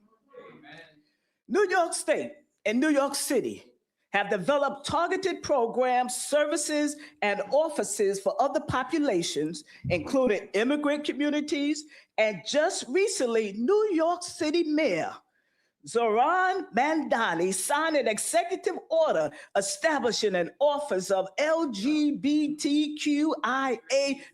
affairs. These broader efforts are supported by billions in recent funding. The question is not whether these resources should exist, but why New York State and New York City have not established a similarly targeted structure for American freemen. In fact, the last federal institution specifically established to serve our people was the Freeman's Bureau, created in 1865 and effectively ended by 1872. I want to be personal. My great-grandfather, Reverend Isaac Coachman, a pastor who served for decades in the AME Church, walked 28 miles in February of 1868 to a Freeman's Bureau office in Georgia to defend a complaint. That was a man seeking justice, protection, and recognition within a system meant to support newly freed people. And yet, generations later, We are still here asking for restitution and recognition. Lineage matters, not to exclude, but to properly address the harm. I respectfully urge this commission to ensure that any reparations framework include clear lineage-based consideration for American freedmen. Thank you so and much. to support the creation of policies and structures. Thank you. And restitution. One more. Please, okay. Please submit. No, I was going to say, please submit it if, All right. if you will. Thank you so much. Just our lineage. Thank you. Thank you so much. And he was only doing that to us. Pissing me off. Facts. Facts. And Ron Daniels is sitting right next to him. Right next to him. So I just want y'all to know that. But anyway. I just want to add a tidbit of foundational Black American history, culture, and trivia. Not trivia, but just maybe answer to a trivia question answer. The first auntie that I got up, her name is Ladee Streeter, and she is actually a background singer on the Happy Birthday song by Stevie Wonder that has been sung throughout the ages. Oh, wow. For our community and for our people group. Yes, we do. So it's on the album, on the song. And she got to get crazy anthem for FBA. Because that's our version. She got to get Stevie to do another song, an anthem for FBA. Yes, that would be powerful. Because that's our song. When birthdays come, we sing that one. 100%. Stevie been co-opted, so I don't know if Stevie don't want to do it. I forgot what they call him. I think the last time I looked up, A Ghanaian. An American it's something.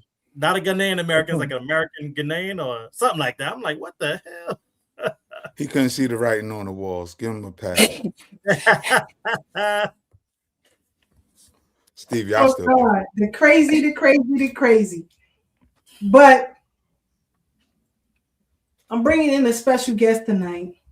I didn't tell the team who it was. Sister Brooke was trying. I think I know though. I think I figured it out. I think somebody spilled the beans in the chat. And because she nosy, I am nosy. She can't help herself. I got to investigate. So when I was talking with the person, I said, we got to keep it on the low.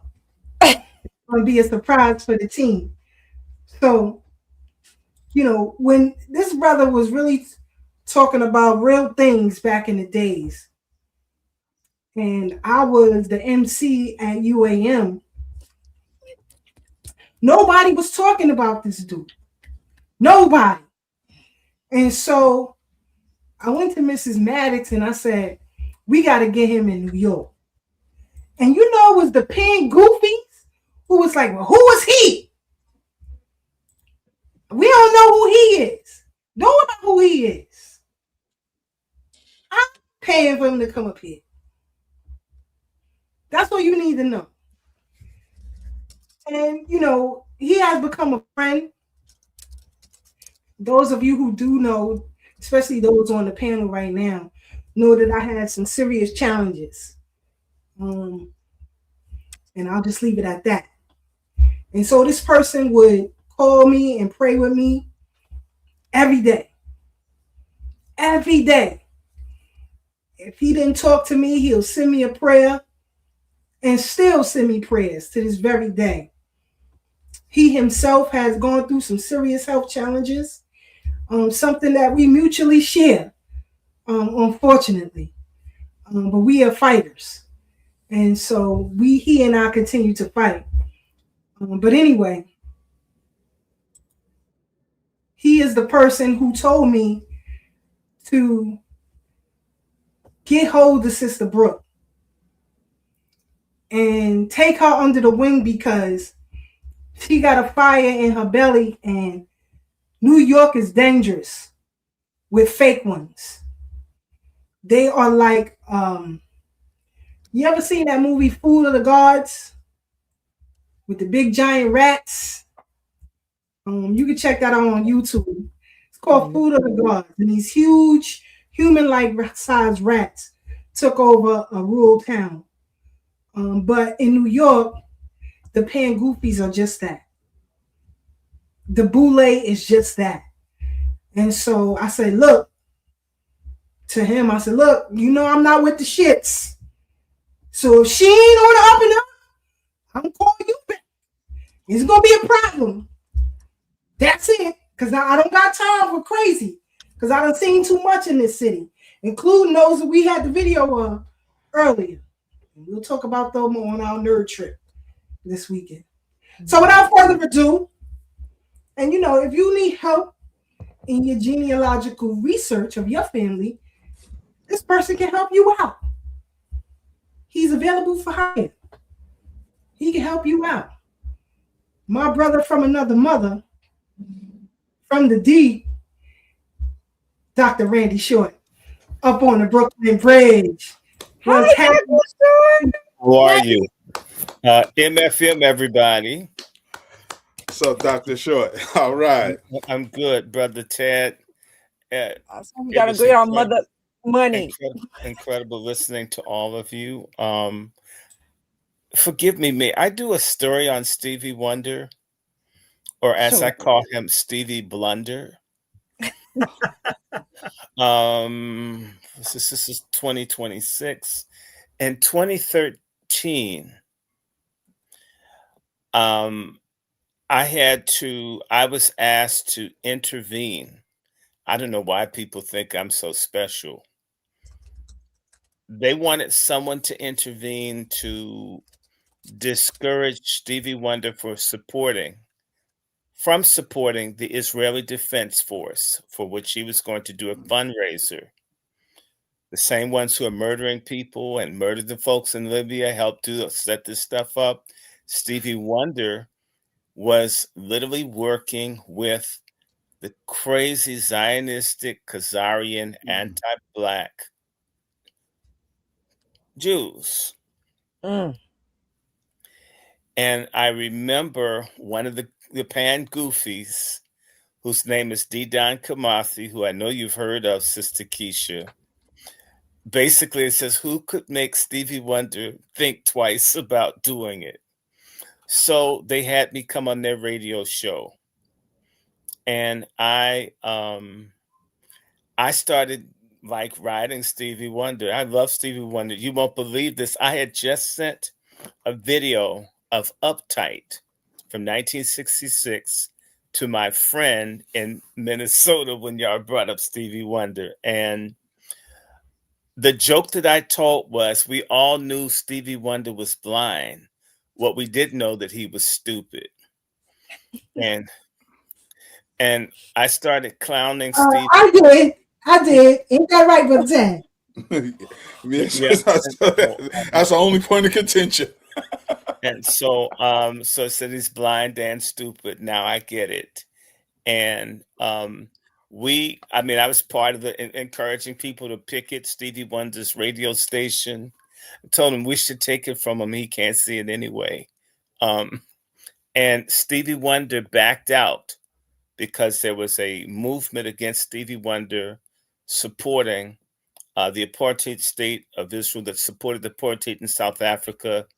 And these Zionists terrorize us here in America, and they're coming here after having murdered people in Gaza and everywhere else. They're coming to your New York, to Chicago, to DC. We're going to catch hell from these people. Now, do you know who took Stevie Wonder's place after I clowned the hell out of Stevie Wonder? Shaka Khan. Or should I say Shaka Khan? No, Ted. Listen, Ted. And so I basically, because she went ahead, they roped her into it because she's under Ari Emanuel. I basically redid Melly Mel's intro from I Feel For You. And I started off going, Shaka Khan, Shaka Khan. and basically I changed the words to I feel for you to I don't feel for you. Right, baby, when I look at you, I see a big Jewish dollar sign. I don't care about what they do as long as they meet my bottom line. I'm not lying, baby. So I did this. I did like a rap spontaneously over the thing. And apparently it was on a Pacifica station. So, you know, Shaka Coon, Steve, all of these entertainers and people are sellouts, almost all. And but the good news is, no matter how much money these people have had, if you really learn our history and our lineage, they never, with all the guns, with more people, with even us, many of us being against, they never broke all of us. We're like a black Freeman version of Hamas. No matter what you've done, some of us will not kiss your ass. And that says something about us. The money, the poison food, homo hop music. I mean, no matter what they put out, they never had enough power to break us all. And that we need to emphasize and see this in ourselves as our resilience and our strength. And one of our greatest strengths is family. Okay. Brooks' family is from McCormick County, South Carolina, which is it's on one side of the Savannah River. And my family's exactly across the river from where her family's from. And everybody knows that people cross the river to marry people to keep from having retarded kids. There's a high probability that she is extended family, right? And the same way, I meet Sister Keisha only to learn years later that I have family on the Eastern Shore.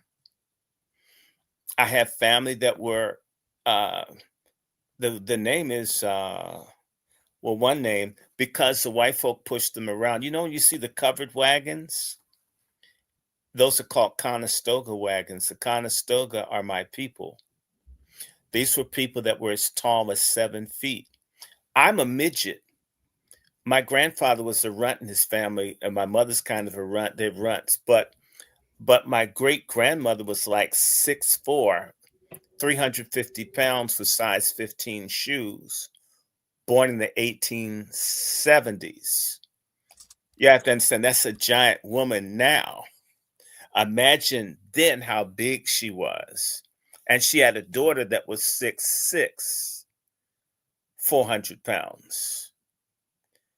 Okay, so these are Indians who were designated as black once they said they wiped out the tribe. And these tribes still, the name is Susquehannock. Susquehanna River flows through Pennsylvania. And these people lived on both sides of the Chesapeake Bay. So I have family from Harford County, which is right across the bay from the northern part of the Delmarva Peninsula, aka the Eastern Shore. And so I just meet Keisha, and first time I met this sister, I hope her husband doesn't strangle me. I just love this sister. Just as God, she's special. She's got it. Same thing I saw in Brooke. I just like. Do you realize part of this ethnogenesis that Tad is talking about? It isn't a mistake when you get along with certain people and you have a flow. Oftentimes, the people you like the most that you meet, it's not happenstance. They're actually your family. I just got this woman who's a financial planner. Her name is Johnson. This is a brilliant Black woman that's into showing folks how to hold on to their money. I'm going to give her number to you, Sister Keisha. And she and I were talking, and I just felt, I don't even know this lady, a connection. So I asked her, because her number is down around Richmond, are you from Virginia? And she says, I live down here, but I'm not from there. I says, where are you from? She said, North Carolina. I says, wonderful. Where? She says, oh, you haven't heard of it. I'm from Ohoski. I says, I've heard of Ohoski. I have family in Ohoski. I named 2 families, and she says, I know them. And she says, I said, so we're probably related, sister. And she says, the place is so small. Yeah, probably. And I have this happen probably out of every 10 Black folks I meet, almost always one or two of them, even if I've never seen them before, their name is nothing like mine. Never seen them. They could be in Alaska. Nothing means anything. Ultimately, we have something in common. And the greatest thing that these pan-goofies, and I beg everyone's pardon, I have been a pan-Africanist, not because I wanted to betray my people. I was always a reciprocal pan-Africanist. I always wanted freedom and justice for us here. I never had this idea of to hell with America and let's all go to Africa. I never agreed with that. I always felt like some of us should be everywhere, like we should be in all the political parties like Jews.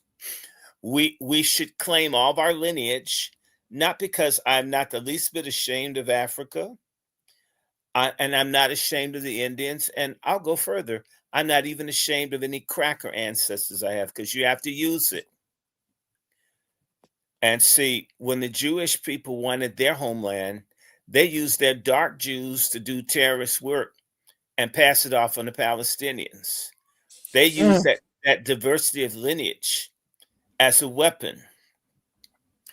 These Pan-Africanists are, we're all just African. That's bullshit. Just Africa. Africans, North Africans, Egyptians, they can't stand Libyans. Northern Egyptians don't like Southern Egyptians. The Turkish Egyptians don't like the Copts. I mean, this, you're just an African. Forgive me, Malcolm X and the other people, and I don't want to do this, but we have to do this. Malcolm X and some of the other people fucked us up. They did. Not because he meant to.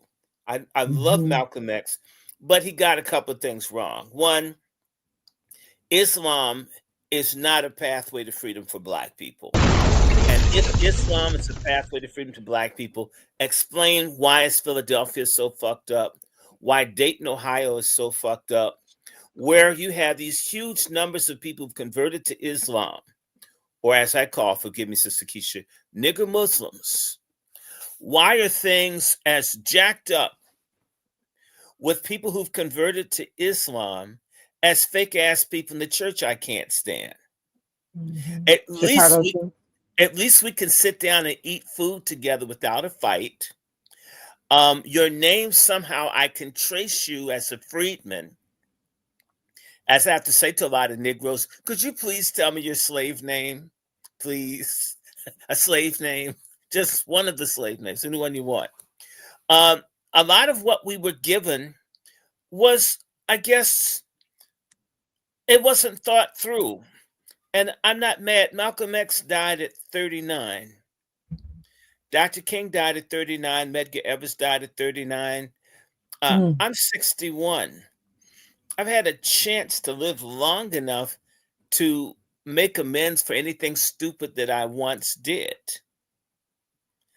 I'm not saying all of what Malcolm X said was wrong. I would never, I'm not like that. I'm not throwing the baby out. I love Malcolm X. Let me repeat. I love Malcolm X, and Malcolm X is highly likely in my family because my relatives from South Carolina are named Little, and the Littles moved to Georgia, right? It's Malcolm Little, right? Just saying.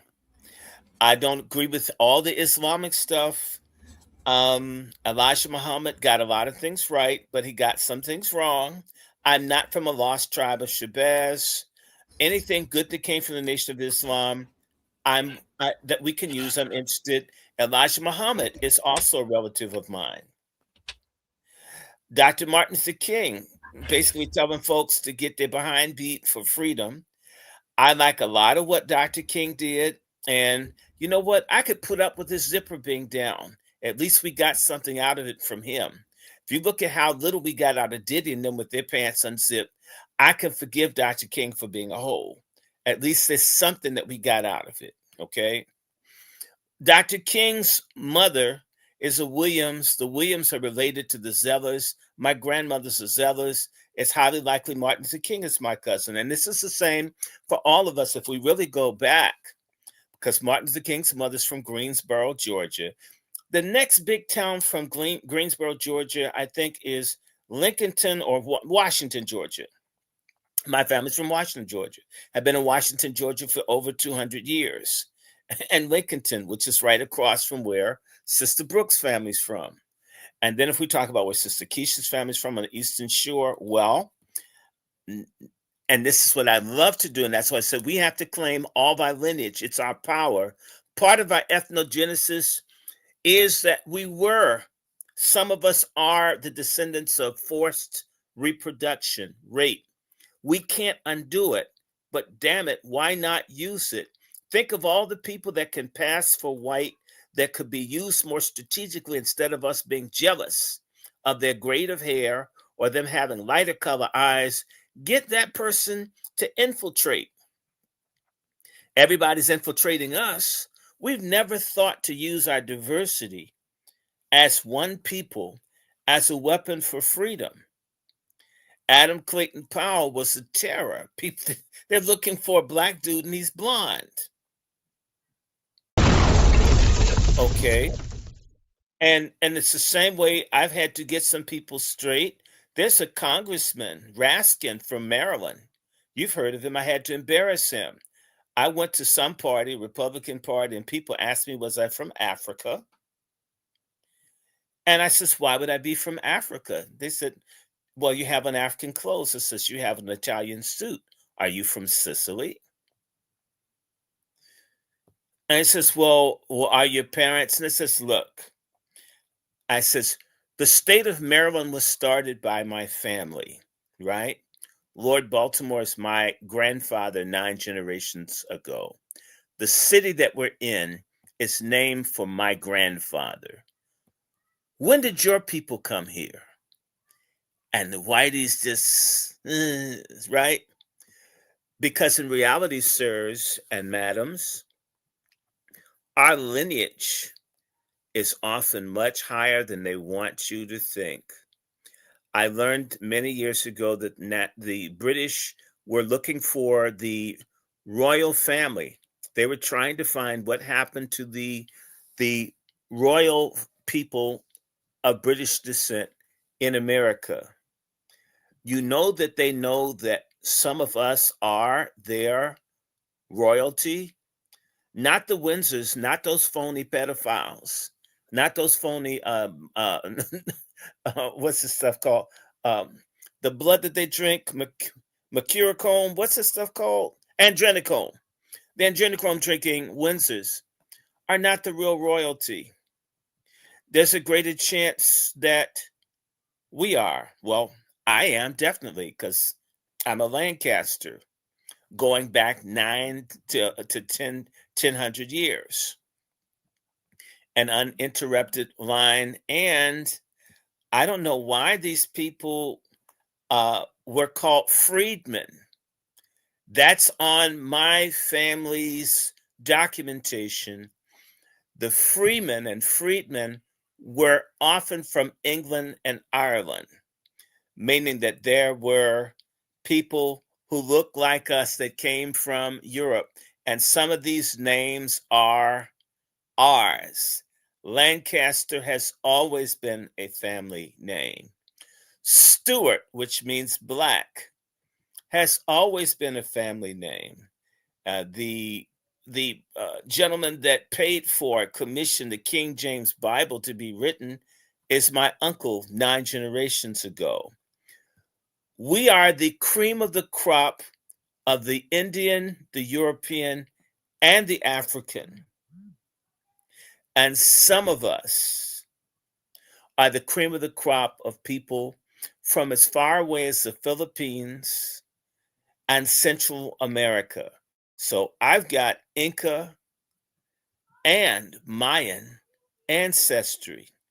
Sister Keisha may have some, because when the Spanish wanted to break down the Aztecs and the Incas, they brought those people up here to America. There's a place in Maryland called Indian Head, Maryland, where they beheaded some Indians to keep these groups from mixing their bloodline and becoming a unified family. It's been said those are some of my ancestors that came up from Mexico and Peru. We are everything, and yet we are us. And so I enjoy getting someone straight and telling someone, because white folks, if reparations are given, you're going to be amazed at how many people claim Freeman lineage when there's money attached to it. If we can get some equity out of any of the other lineages, get it. Not to sell out being Black, but to bring it back across town once you get it. Don't stay on the other side once you get it. You get where I'm coming from. So, but now I want to just, oh my God, Brother Chad, Jesus, man, I thought I was going to speak in tongues and run on tables and all. Pan-Africanism is a scam. I have backed away from it, not because I don't want a unified Africa, but I have enough sense to understand that a unified Africa should be Africans' concern, because the Pan-Africanists don't tell you that Pan-Africanism for them is solely based on who's on the African continent. It does not include us.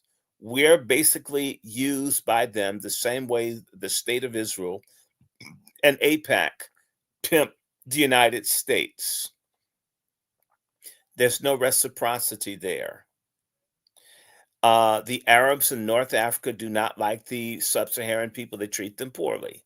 From Morocco to Egypt and Sudan right now, they have a race war where there are people who have literally bleached their skin white that go around murdering other people because they're Black. This is going on right now. I don't know how many hundreds of thousands of people have been killed. There's virtually a news blackout because the Arabs, the Muslims that Malcolm and all of us said we need to get up under because they were our friends. And Malcolm was duped by the CIA. Yes, he was. In fact, one of the people that was stealing bread off of Betty Shabazz's table was a Sudanese Muslim up around Malcolm, spying and stealing from Malcolm, stealing all their money. And Malcolm's trusting him because he's a Muslim and he's from Africa. We get into these cliches. It's shallow. Show me something. Don't just be, I mean, I don't want you to just listen to me because I'm me. I will bring something to you. If I don't have anything to bring, you should blow me off, right? We are more serious about a game of pickup basketball than our lineage, our survival, who we are as a people. And by the way, this encourages all these parasites to get up on us. Okay, when your immunity and a people's immunity is their family, when a people's immunity is broken, then the parasites, both oppressors, internal parasites, the boule, racists and others, attack us. We need to know where we're from. We need to know who's what and from where. It's very easy to break up Black crime groups. That's how most other people become wealthy. They use crime as a crude capital formation strategy to have money to go into legitimate business. No one does this better than Jews. Because our stuff is so broken up, and we'll take practically anybody in our gang or group. How many Black politicians get boasted speaking into the microphone on somebody's chest? You know, in fact, baby, what's this thing between your boobs? It sure feel good on my ear. And she's got a microphone. We don't, lineage matters. Who you are matters. The graveyard where your people, the counties. The Pan-Africanists wish to use us. They're selling us an opportunity to do wine tasting on the moon. and for us to have an ice cream bash on the sun. And our schools are in bad shape. Our people are being displaced from even the few public services that we could get. They plan to drink our blood. My first trip to Africa, I remember going to Senegal and there was no one to greet me. There were literally people at the airport, Africans who had studied how to steal from Black Americans coming to their country. This is 1983. You weren't even born yet, bro. Okay, this Alex Haley stuff. Once these people realize, I mean, not that this didn't happen before, there's been a hustle in place for 49 years to steal from Black Americans. Alex Haley is a fraud. Alex Haley is a U.S. government agent. At the point in which Black folks were really trying to get their act together, towards the end of our really pushing middle 70s, they decided to divide and bust us up. And they did something that they haven't done since. Had a massive TV show to teach us that we all just came from Africa as slaves. And they did this with Roots. Roots is completely full of shit. Roots, I have signed copies. Sister Keisha, today, I'm going to go upstairs. I found the family album where I'm holding up my middle finger to Alex Haley in 1977. I was saying fuck off in that's 49 years ago. Roots was a scam. The Jews put it together. If you look at the producers, this was all to lie and deceive us. Roots isn't even a story on Alex Haley's family.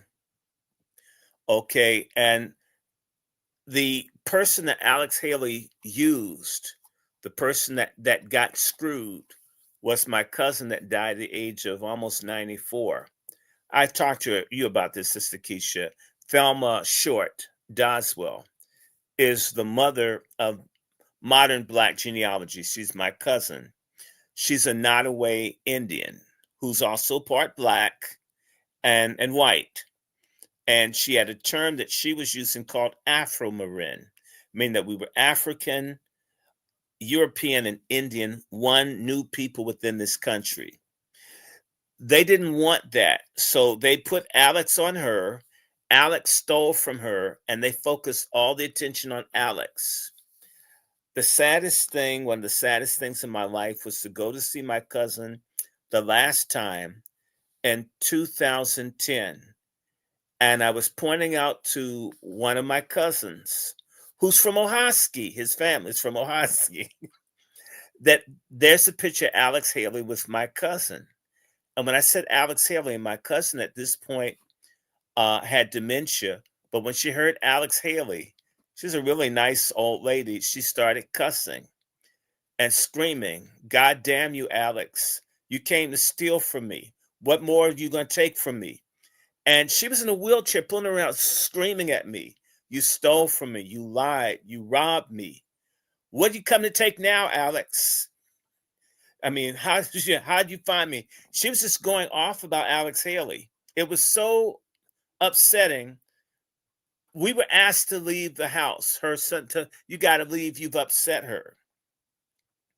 Alex Haley stole everything from everyone else. He didn't even write the book. If you go back, when he lost the Corlander case, there were white people who wrote Roots for Alex Haley. This was a cycle. Roots was a precursor to Obama and the Jesse Jackson campaign for president. Every now and then they'll put out a new thing and we all get behind it, getting excited. And what it really is, it's meant to do is suck all the oxygen out of the room and destroy us. Dr. King, I'm not putting him down, but the civil rights movement in many ways is a scam. Instead of people really getting all of what they wanted, we got, if you're a prisoner in jail and it's time for you to eat and they bring you your tray of food, and it's food, but they put some rat shit on it. Is it a meal that you want, that you should eat? No. I said this on the other show I did with brother Alpha. I'm sorry, Black Alpha.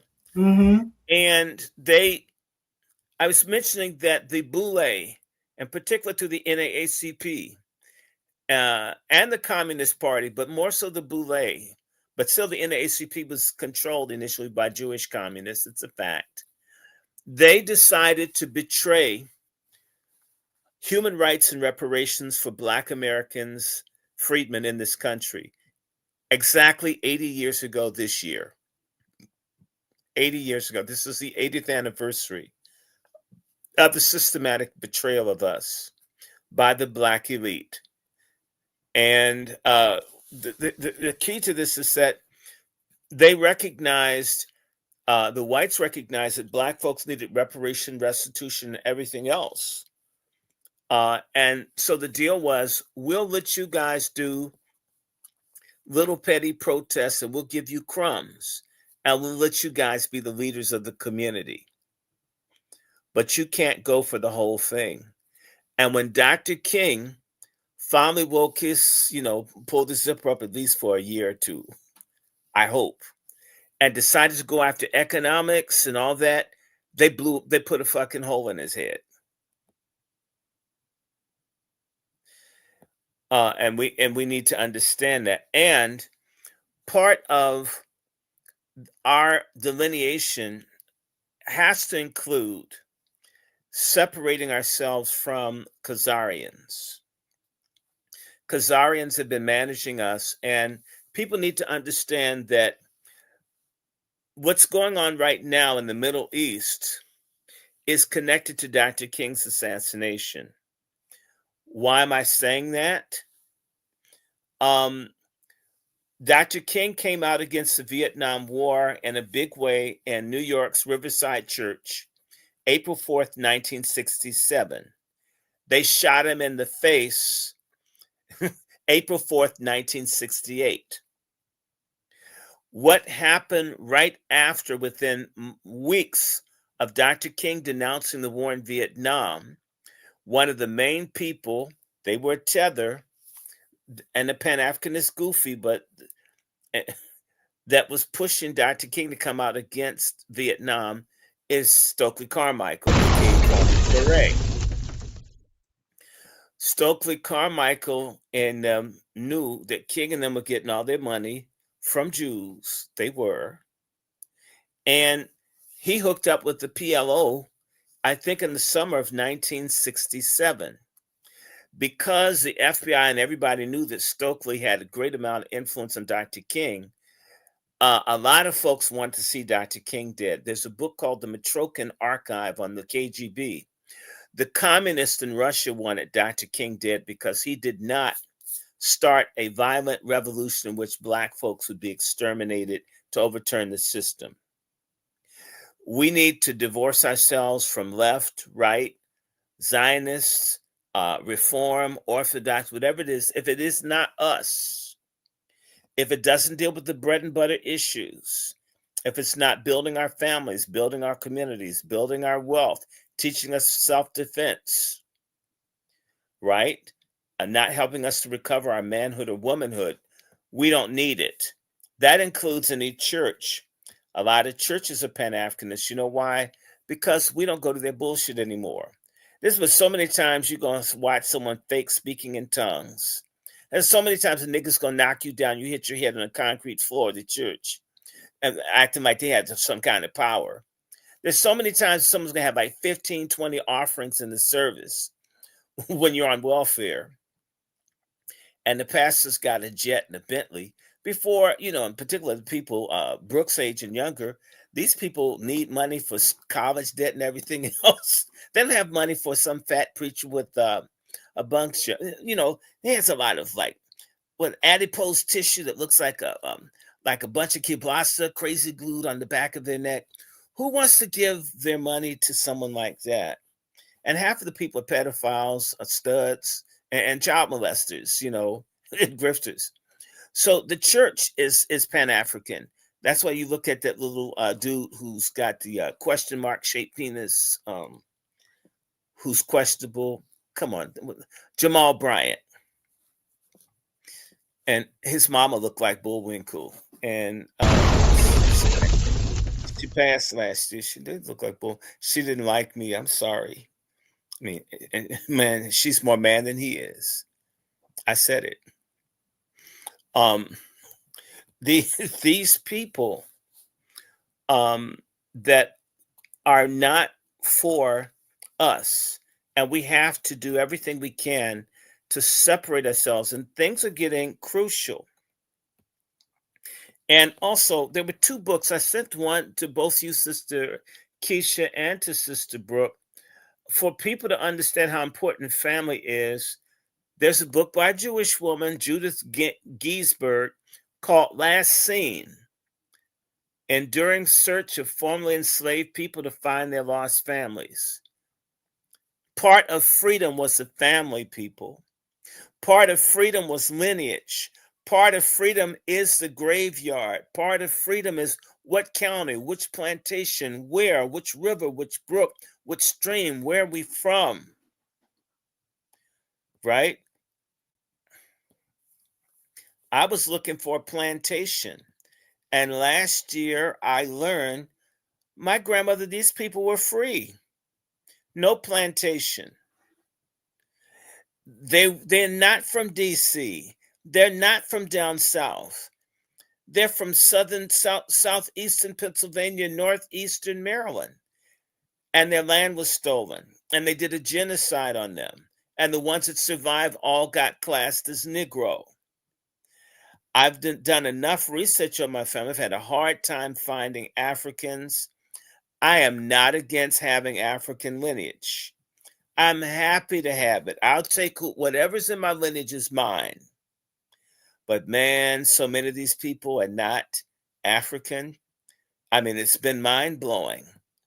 I always tell people the story of my grandfather. When Roots was really big, I went and I asked my grandfather, Granddaddy, tell me about the people that were slaves in the family. Tell me about the people that were African in the family. My grandfather looked at me like I was on crack. I says, well, come on, Granddaddy, you know something. My grandfather says, I don't know nothing, son. He says, so there are no slaves in the family. I mean, there's no plantation. Nobody got raped. Nobody got beat. Nobody got sold. No Africans, nothing. And my grandfather says, I can't help you with no Africans. I don't know nothing about no Africans. I says, so then what are we? He says, well, my mother, our people are Indian. I can tell you about Indians. I can't tell you anything about nobody from Africa. Right? I says, well, then why do you guys go around being black? And I'll tell you part of what happened. The people who were already here had already experienced the warfare between the different indigenous people, because we were fighting each other when the white folk got here. Let's just be honest. Cherokees didn't get along with the Iroquois, even though they had some connection. These people all fought each other, and they were not unified. You had a slave trade amongst the indigenous Aboriginal people in America. So a whole lot of people brought to America were people who were sent and broken in the Caribbean and then brought back. Right? Some of the people that were here that were indigenous understood we're not going to make it, accentuating that I am Piscataway and you're Pamunkey and you're Narragansett, right? And you're Nottoway. We got to just be one people. And so white folks put Negro, and they said, hell, let's just work with Negro. But even if you go back, there was a struggle because the people that were African often wanted to assert everybody was African. And you'll find there's great resistance to that. And there's ambivalence around black. Not so much of the skin color, but it didn't speak to who they were. And I want to just bring to you, because Brother Ted, he's so right about people using. I had to just break down to someone today. I think I told you about this, Sister Keisha, that I think Marcus Garvey got pardoned by Donald Trump. I think. If he didn't get pardoned, at least it was being considered. Let me make it clear. The reason that a pardon even got considered for Marcus Garvey by Trump, as crazy as he is. It was Biden. Biden pardoned him. Biden pardoned him, but the thing that was written up that Biden pardoned, there are two things that happened. Obama refused to pardon Marcus Garvey. Trump started and got distracted. Biden pardoned two people that I pushed for. I pushed for Abraham Bolton, the Secret Service person that got framed, that knew that Kennedy was assassinated by a conspiracy, and Marcus Garvey. Trump's people were so stupid, they didn't do it for Bolton. But Bolton, who I've spoken to, knows that it started under Trump. Yeah, me too. Tad and I spoke with him as well. Okay, and because I pushed for Abraham Bolton and I pushed for Marcus Garvey to get pardons. I'm saying that to let you know I don't hate people wanting to bring folks together. We can help people in other countries, but our focus has to be here. So like I told folk, I've worked with people throughout the world that are Black. Everywhere, India, everywhere. But the fight is here. And I want to just remind people in Philadelphia, one of the first movements, there were two movements that were very important before the Civil War came. The abolition movement was one, and the Stay in the America movement was the other that's less heard about, because Pan-Africanism, there are two Pan-Africanisms. There is a white supremacist Pan-Africanism, and there is a I am somebody, and there I do have some lineage from Africa Pan-Africanism that is based in Black struggle. It's not saying that you have to go back to Africa. It's saying, it's reaffirming that Africans have worth, and now they're here in America. And that if we come together and work together under God, He's going to elevate us globally. It doesn't mean anyone has to go anywhere. There's a passage in the scripture that says, and Ethiopia shall stretch forth its hands unto God. It is many people of our lineage felt that means Black folks will eventually come together under God, and God will liberate us from these devils. It doesn't mean you have to go back to Africa. White supremacist Pan-Africanism teaches that Black people have no real history or culture in the United States, except for as slaves. And the only way that Black people can achieve greatness is to get out and go back to Africa.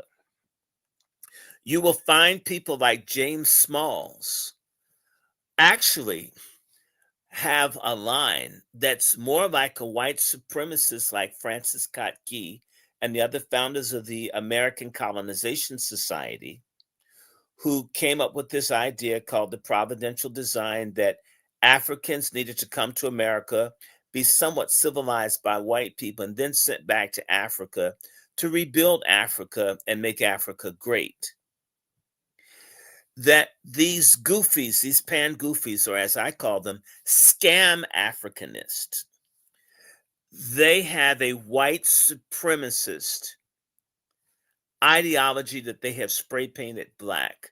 They got kente cloth. They chew on cola nuts. They do a whole bunch of shit that's not relevant. But at the end of the day, they discount and dismiss everything that's happened here, and there's nothing of worth here. In other words, they're saying we're inferior and worthless. The blood, toil, and tears, sweat, and suffering of our ancestors here has no intrinsic value. And therefore, we need to go back to Africa and assimilate. And assimilation is a process of ethnocultural destruction. We must be destroyed by Africans and remade into something else in order to have value. And you'll find that little lesbian that now looks like a queen ant. What's her name? Oprah Winfrey. She does look like a queen ant, right? She does now. Her head's all big, and bobble looking head. I mean, she was better looking when she was fat. Okay.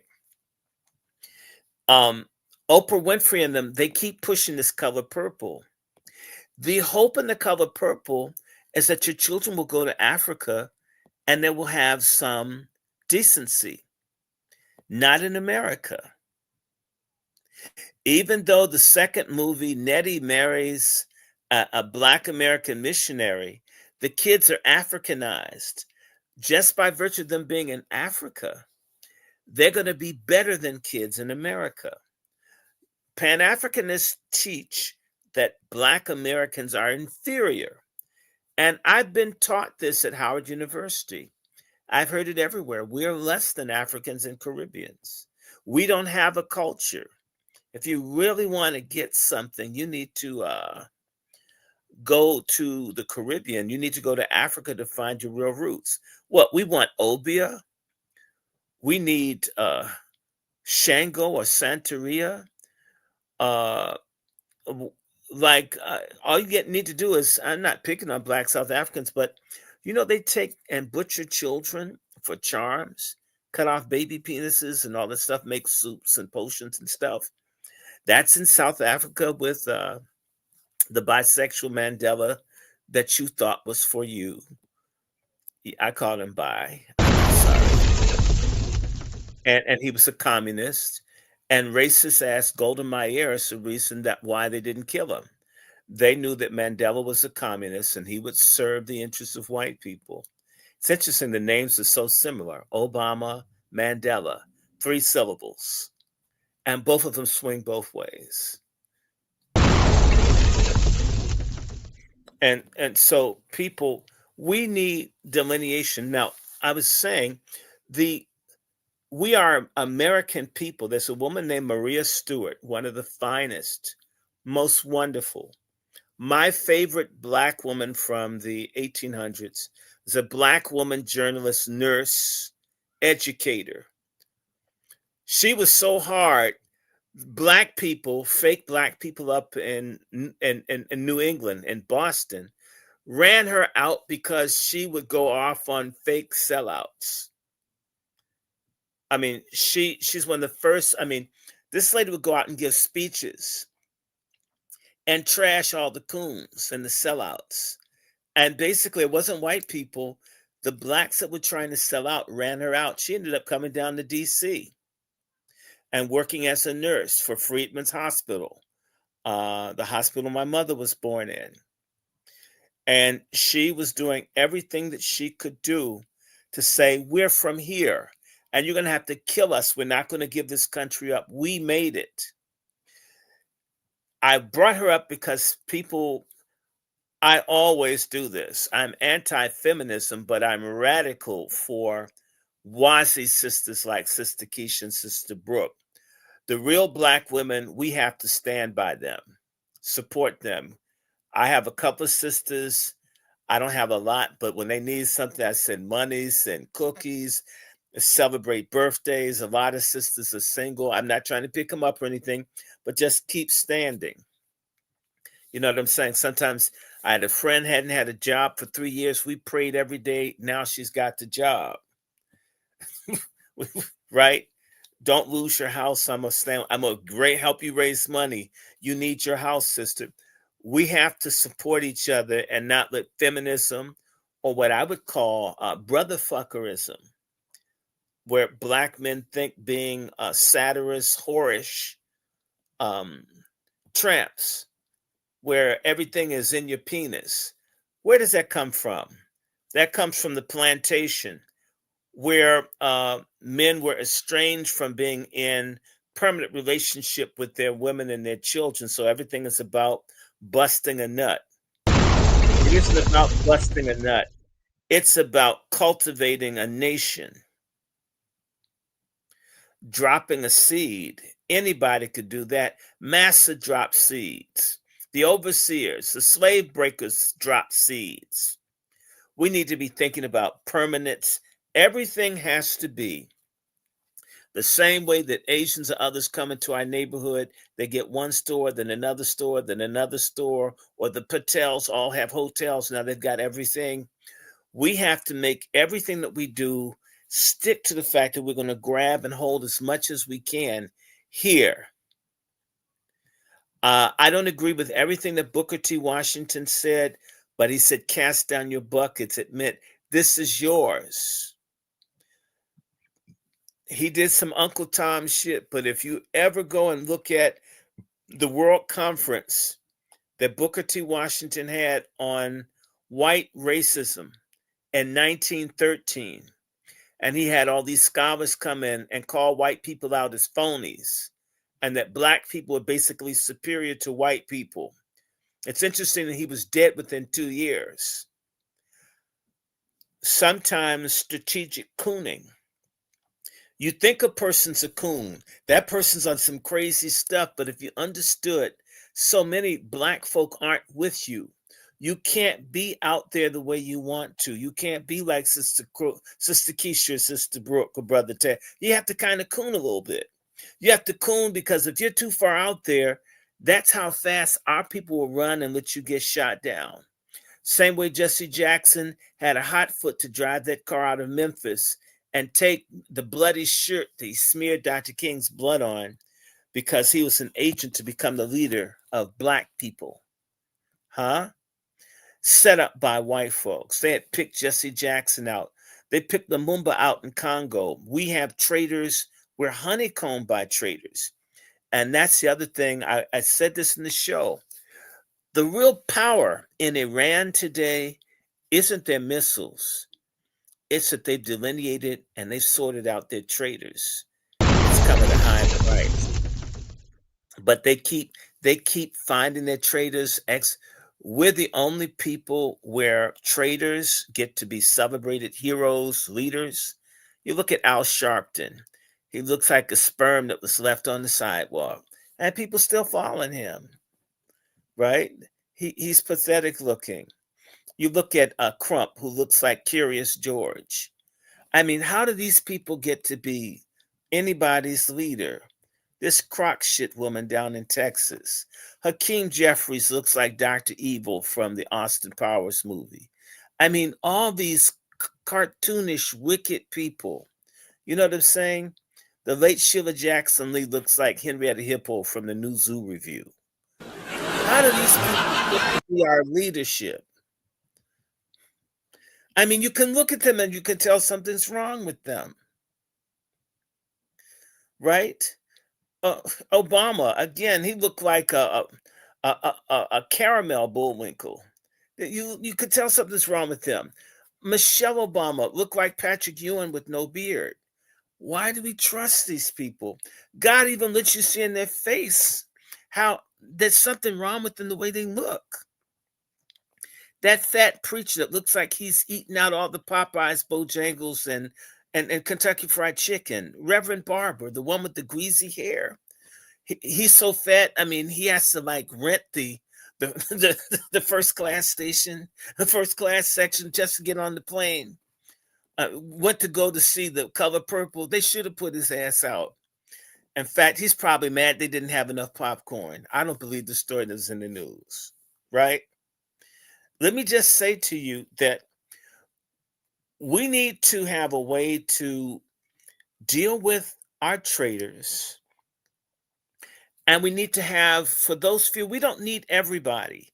I want to remind people, you had a pedophile land theft artist, and you had some people that smuggled the equivalent of crack, rum, up in Boston. George Washington, Sam Adams, Hancock. It's just a handful of whiteys that want to break off from England because they didn't want to pay taxes. That's how you got in America. Everybody white wasn't for that. Everyone black isn't going to, everyone that's look like us ain't going to be it. Find your few that will do. And the same in your family. I've got lines of my family, they're all coons. They love Al Sharpton. They're all Masons, Eastern Star. They pledge, you know, they got a Prince Albert on their penis, a brand on their behind. Oh, I've got a tattoo on my boobs, you know, Masonic Eastern Star tattoo on the boob. I mean, we all have them. And they all think that T.D. Jakes is a man of God. I mean, that's like saying that Diddy should be running a brownie troop. Those people we can't help. But if we can find and understand there's something else. What black people had, it wasn't just blood and delineation. You have kinship. Kinship was something that developed when our people were dealing with this stuff. If you and I can get along, live in the same place, we know each other, you become my family, even if it's not blood. If someone does an Instacart delivery on my porch, my neighbors who are also from Rocky Mount, who we're probably related, I will know if someone took something off my porch. I got cousins that live at the end of the block. Okay, some of us, they were slaves, my folks weren't, but we still family. I got family at the end of the block. You learn about you, and I got another family. Those people that will come together, they'll never break us. I always say to people, there's a place in Virginia called the Dismal Swamp. I had family that escaped. They were Maroons for 200 some odd years. They never, ever surrendered to white supremacy. They'd rather deal with cottonmouth water moccasins and alligators than be slaves. Okay, I have family that was Seminole. My great-grandmother, used to carry around a Colt 45 pistol and threaten white people. Okay, she's a Seminole. We've had people that were free even when freedom wasn't for everybody. Some folks just weren't going to be nobody's slave. Find the people who aren't for the bullshit. Now, let me rewind because I brought up Maria Stewart and I wanted to say something about our beautiful sister, Sister Brooke and Sister Keisha, and you brothers are just wonderful. There was a big meeting in Philadelphia, one of the first mass meetings of Black people, and they denounced pan-Africanism. They denounced the colonization project. They said, Paul Cuffey, we like you, you're rich, you have an African name from Ghana. You can go back and take people, but our asses aren't going. America's our home. And they refuse. In fact, the American Colonization Society, started by white supremacist monsters that knew when you took people to Liberia, they had a 50-50 chance of being dead within a year. Being sent back to Africa was a 50% probability that you would die. And to make it sexy, before they even started getting Black folks in there, they had bombed and attacked Africans all along the coast, meaning that the Africans were going to make the people that were Black from America pay for what the white people did to them. The white folk had been trading alcohol, had corrupted the Africans, and when we got there, the Africans had some shit to show them. Pan-Africanism is a cultic belief, and in reality, it's like Nimrod in Genesis. If all the people come together, we'll all sort it out. It's not true. You got that Tower of Babel, and that's what Pan-Africanism is. It's basically a circle jerk masturbatory dildo that we're bowing down to. It's a bunch of broke down, liar, fake, never accomplished anything in the United States, that want you and I to believe somehow we're going to find a village in Africa. And you know what's interesting? When you saw Roots, you never saw anybody make a bowel movement because you know what? Maybe they didn't have toilets. I like toilet paper. I like wiping my ass. I like knowing that the poop that I made isn't right next to me. It's going to go somewhere else. Have you been in Africa and people pee everywhere? Come on, Brother Ted, in Ghana, where they have spray painted, please don't pee on the wall, and folks just come around pissing everywhere. You smell pee everywhere you go in Africa. You think you're in a big urinal. I'm not picking on nobody. People just make a dump in the middle of the street, keep it moving. I've seen it. People eating cats. I'm not mad. I love my cat. It's upstairs. I'm glad it realized I told the cat go to hell and went to sleep because it's going to interrupt the show. They eat cats. They eat dogs. They eat bats. They eat rats. There's a lot of malnutrition in Africa. There's a lot of stunting in Africa. I'm not saying all Africans are bad. The African boule, the ones, the 2-3% that have money, don't give two damns about the 97%. I mean, if you're not going to have like 2 or 3 generators, if you don't have enough broken bottles to put all on the walls, because they will rob the shit out of you in Africa. Africa is full of thieves. You know how they say Africa, the pan-Africanists, they're such liars. In Africa, they don't have prisons. No, that's because they kill people. They will lynch your ass in broad daylight. If I scream thief, people start beating and stomping you because people are tired of the bullshit. I've seen it. I mean, it's you don't get to go to jail. And if you do go to jail, the reason jails are small in Africa is because they don't provide food for you in Africa. Your family has to come. Your little broke-ass family living on $1 a day has to come and feed your ass and lock up. They let those people die. And the jails in Africa are the jails that the Europeans built 40, 50, 60, actually 70, 80 years ago. Meaning that you have jails that are filled 100, 200, 300 times capacity. Going to jail is a guaranteed death. And there's rape and all that other stuff. And I want to just say to everybody, because you brought up that the guy who looks like a roach with glasses, Ron Daniels. I have to think of a roach and then I can remember his name. Ron Daniels is one of the most vile, wicked people that's ever lived. And I can't think of anything he's done other than enrich himself. But let me tell you something. While Ron Daniels and them put themselves up, do you know that Ron Daniels is in the pocket of the LGBTQ? And he's working to help promote stealthily LGBTQ in Uganda and in Central Africa. And that the leader of Black America, as designated by the Khazarians and other people, is a Liberian homosexual by the name of Alfonso David, the former head of the Human Rights Campaign, the largest homosexual civil rights organization started by a Jewish pornographer. That's where the HRC came from. So they have a Liberian homosexual. And a lot of the people that are being put in positions in America now are African gays. You want a fast track visa to come to the United States. If you claim to be persecuted around sexuality, they bring you over. And they literally are training them, African gays, to be enemies. Africans are told that Black Americans are the reason that they don't have rights to be gay.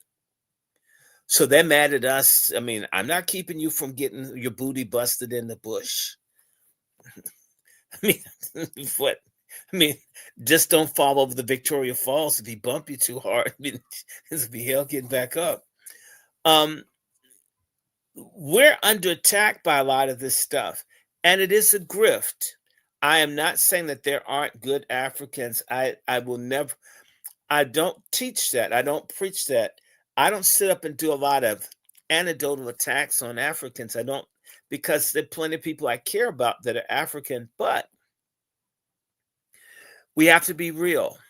So all over Africa now, there are massacres and killings. They kill you because you're Christian, right? They'll kill you because you look like someone in the group. I went to school with a Nigerian who hated me because someone, that's true, DNA-wise, his house in my family, he can look at me and tell. And he hated me for it.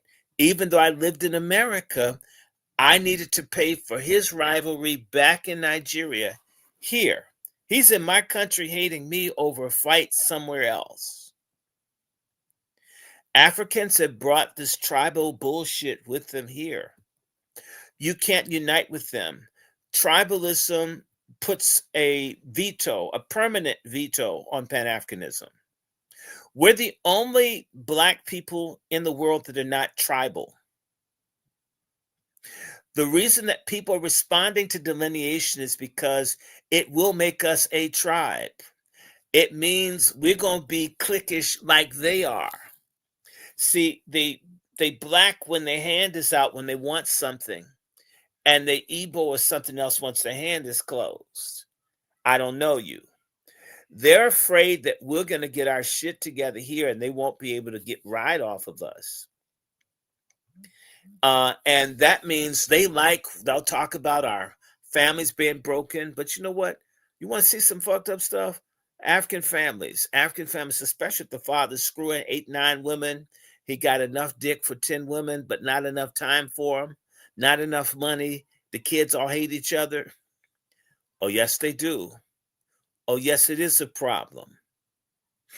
And as I said, slavery still exists. It's commonplace all over Africa, even though if they call it something else. And it's still going on heavy right now. But hold on, Dr. Shaw, because I want to get Sister Brooke and Brother Divine's perspective on what it is that all that you said, because I know Sister Brooke got to get out of here for work soon. So I want to get their perspective on some of the things that you said. Brother Divine, you first. He said so much. How you doing, Dr. Short? It's great to see you again after we got a chance to finally meet in person in DC. And you came through and dropped some of these same eat the bombs. We were just trying to have a social meeting. He said, nah, I'm going to bring some truth to that meeting as well.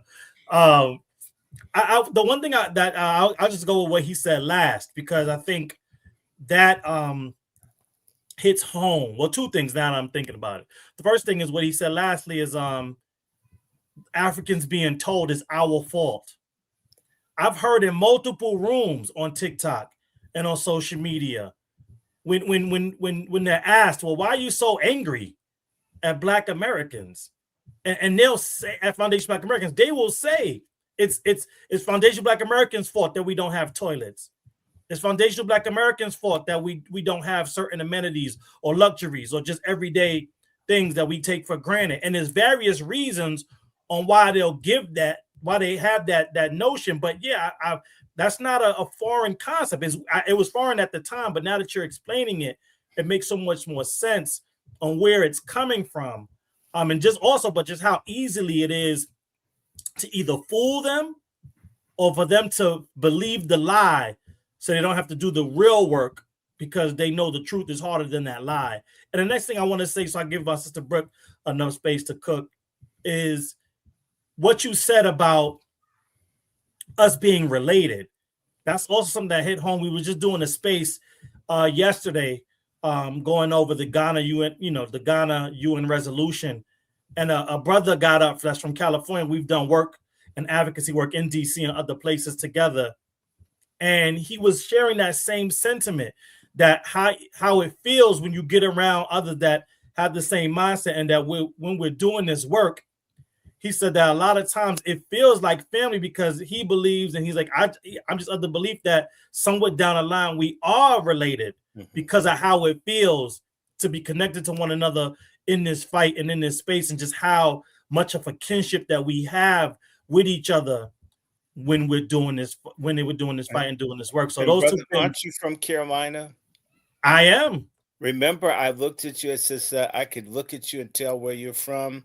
That's right. By your color. I'm sorry, I'm not into colorism, but you have a coloration that is what they call early Black North Carolina genetic grouping, at least under Ancestry. So I could look and tell someone you're from there. I could tell by the, so you got black feet, and one or two other Indian thing mixed in with black and some white in there. I could look at you and tell. Just look. That's crazy, because that's wild. Because that's exactly where some of my lineage goes right Yeah, to. and I've never seen you. I look at you and say, "Oh, I know what you are." Wow. Sister Brooke, I'm sorry.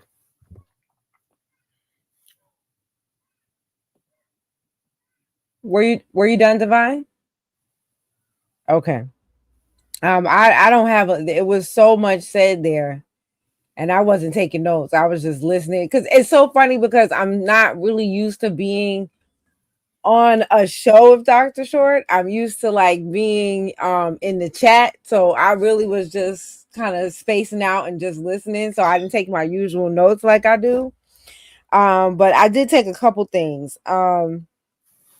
I wanted to say, let's see. Oh gosh, I can't even read the first one. When you were talking about Malcolm X. What's that? I can't see Dr. Short. I sent you that. Okay. I'll look on my phone. When you were talking about Malcolm X earlier, and some of the mistakes that he's made, I think even at the end of his life, he realized that the nation was not the solution for all Black people, because of the way the nation turned on him when he spoke truth to power. And then I also wanted to bring up the fact that, the Pan-African goofies keep talking about how he wanted to go to the UN. But that's one of the things he learned at the UN, that, what I'm saying, that was not the way. Like, people don't really understand that we have learned from the mistakes of the people that came before us. Can I because they interject something? Please. Reverend Larry Pinckney went to the United Nations and won back in the 70s all the stuff Malcolm X is talking about. But you won't hear about Larry Pinckney. There's already a case. Literally the groundwork for reparations, all that stuff actually has been there for decades. Our people don't read, they don't study. And true fighters like Brother Divine, Brother Tad, Sister Keisha, our people, if we were talking about Beyonce's booty, we'd probably have 15,000 people on here. Because that's where our people, I'm sorry, Black people have been conditioned to be shallow, superficial, and fake. Black is the new white. We've become white people. We used to be heavier because we had to be. That's part of why we need to delineate and get our bearings back, because we've been in this prodigality of shallow stupidity. I mean, like Tiger Woods. Ever since they told that nigga he was Black after he had the first problem drinking, he's never recovered from having to be Black. I guess he's on drugs now. I mean, now he's really Black. Once he started committing crimes, getting into trouble, we're shallow. I wish we were not. And you know what? Most people in the world are shallow. The Africans are shallow. They don't know who they are until they get here. A lot of Africans don't get any good education. Some do, but many don't. There are a lot of Africans that the school fees. And by the way, girls can at least sleep with the teachers for school fees. Ain't nobody can screw a little boy, can't screw as many. So a lot of Africans don't have a lot of education. I'm not saying all don't, but many don't. So the literacy is low, but our people are shallow. And as a result, we don't study, we don't research, we don't ask questions. Whenever you and I talk, if I'm talking to you, if I even think, if I have any inkling that I'm not exactly 100% right, I'll stop and check myself just to make certain I didn't tell you something that was incorrect, because I would rather say I was wrong, but here's the answer, than play and try to be like what's his name? A Dr. Small, scam Africanist, Obi-Wan Kenobi, where I'm the one that's just so smart and I'm like, I got this personality called just hang on my every word. Damn me. I could die tomorrow. But facts, true ideas, and research lives forever. I don't care. I mean, look, I tell people I got stage 4 cancer. I'm supposed to be dead 2, 3, 4 years ago. I'm here at the will of God. I get it. That's why I take time to talk to younger people. I may not be here. And I'm not obsessed with being one of those old niggas in a wheelchair like Dorothy Height. I mean, looking like Magilla Gorilla with the hat on and shit, still trying to run shit at 90. She need to sit her ass down and let somebody younger take the organization and move with it. People die. Duh. Niggas dying every day. And we get these folks that get positions or organization and they never want to retire. Come on, if you had a roll of toilet paper and you left it on the roll for 90 years, would you still wipe your ass with it? No, something's wrong with it after 90 years. You need another roll. You need change. Oh, by the way, there is a treatment for cancer, and it's a sister. I'm going to give her your info. Give your info to her, Sister Keisha. Black folks, they're killing us with diabetes, cardiovascular, and cancer. The solution is one thing, and asthma is far greater consumption of vitamin D. As sun people, we're supposed to be in the sun. We're inside. These days, we're in the house all the time. We're supposed to have way more vitamin D than these other people. So if you have an asthma problem, you need to really increase your vitamin D. Cancer can be reduced by vitamin D. I had the best A1C, eating whatever the hell I wanted, but I've been taking lots of vitamin D. I'm moving out of being pre-diabetic just off vitamin D. Don't take that shit, metformin. Sounds like rat poison. This is the kind of thing that we must do for each other. In fact, part of our health used to come through families, our grandmothers, other people that knew about the plants. And people call it hoodoo. My great grandmother had clients and shit like she was Miss Huxtable. Part of what keeps us alive is our connection to each other. And someone's called me Dr. Small. Right? I saw that too. I'm like, wait a minute now. I'm not small, I'm short. Although I was told And Smalls isn't a doctor. Well, he has a degree from Ron Karenga's people, the ones that killed the Panthers that were with the CIA, FBI. So you have to wonder why he's moving in all these circles. Okay, I said it. And I mean, give me a real chronology, all the cultists. I'm not ragging on Dr. Small, but you're in California, you're in New York, you're in the Navy, you're in the Nation of Islam. I mean, you're everywhere, all at one time. People die around you, and you're up in the university without a degree.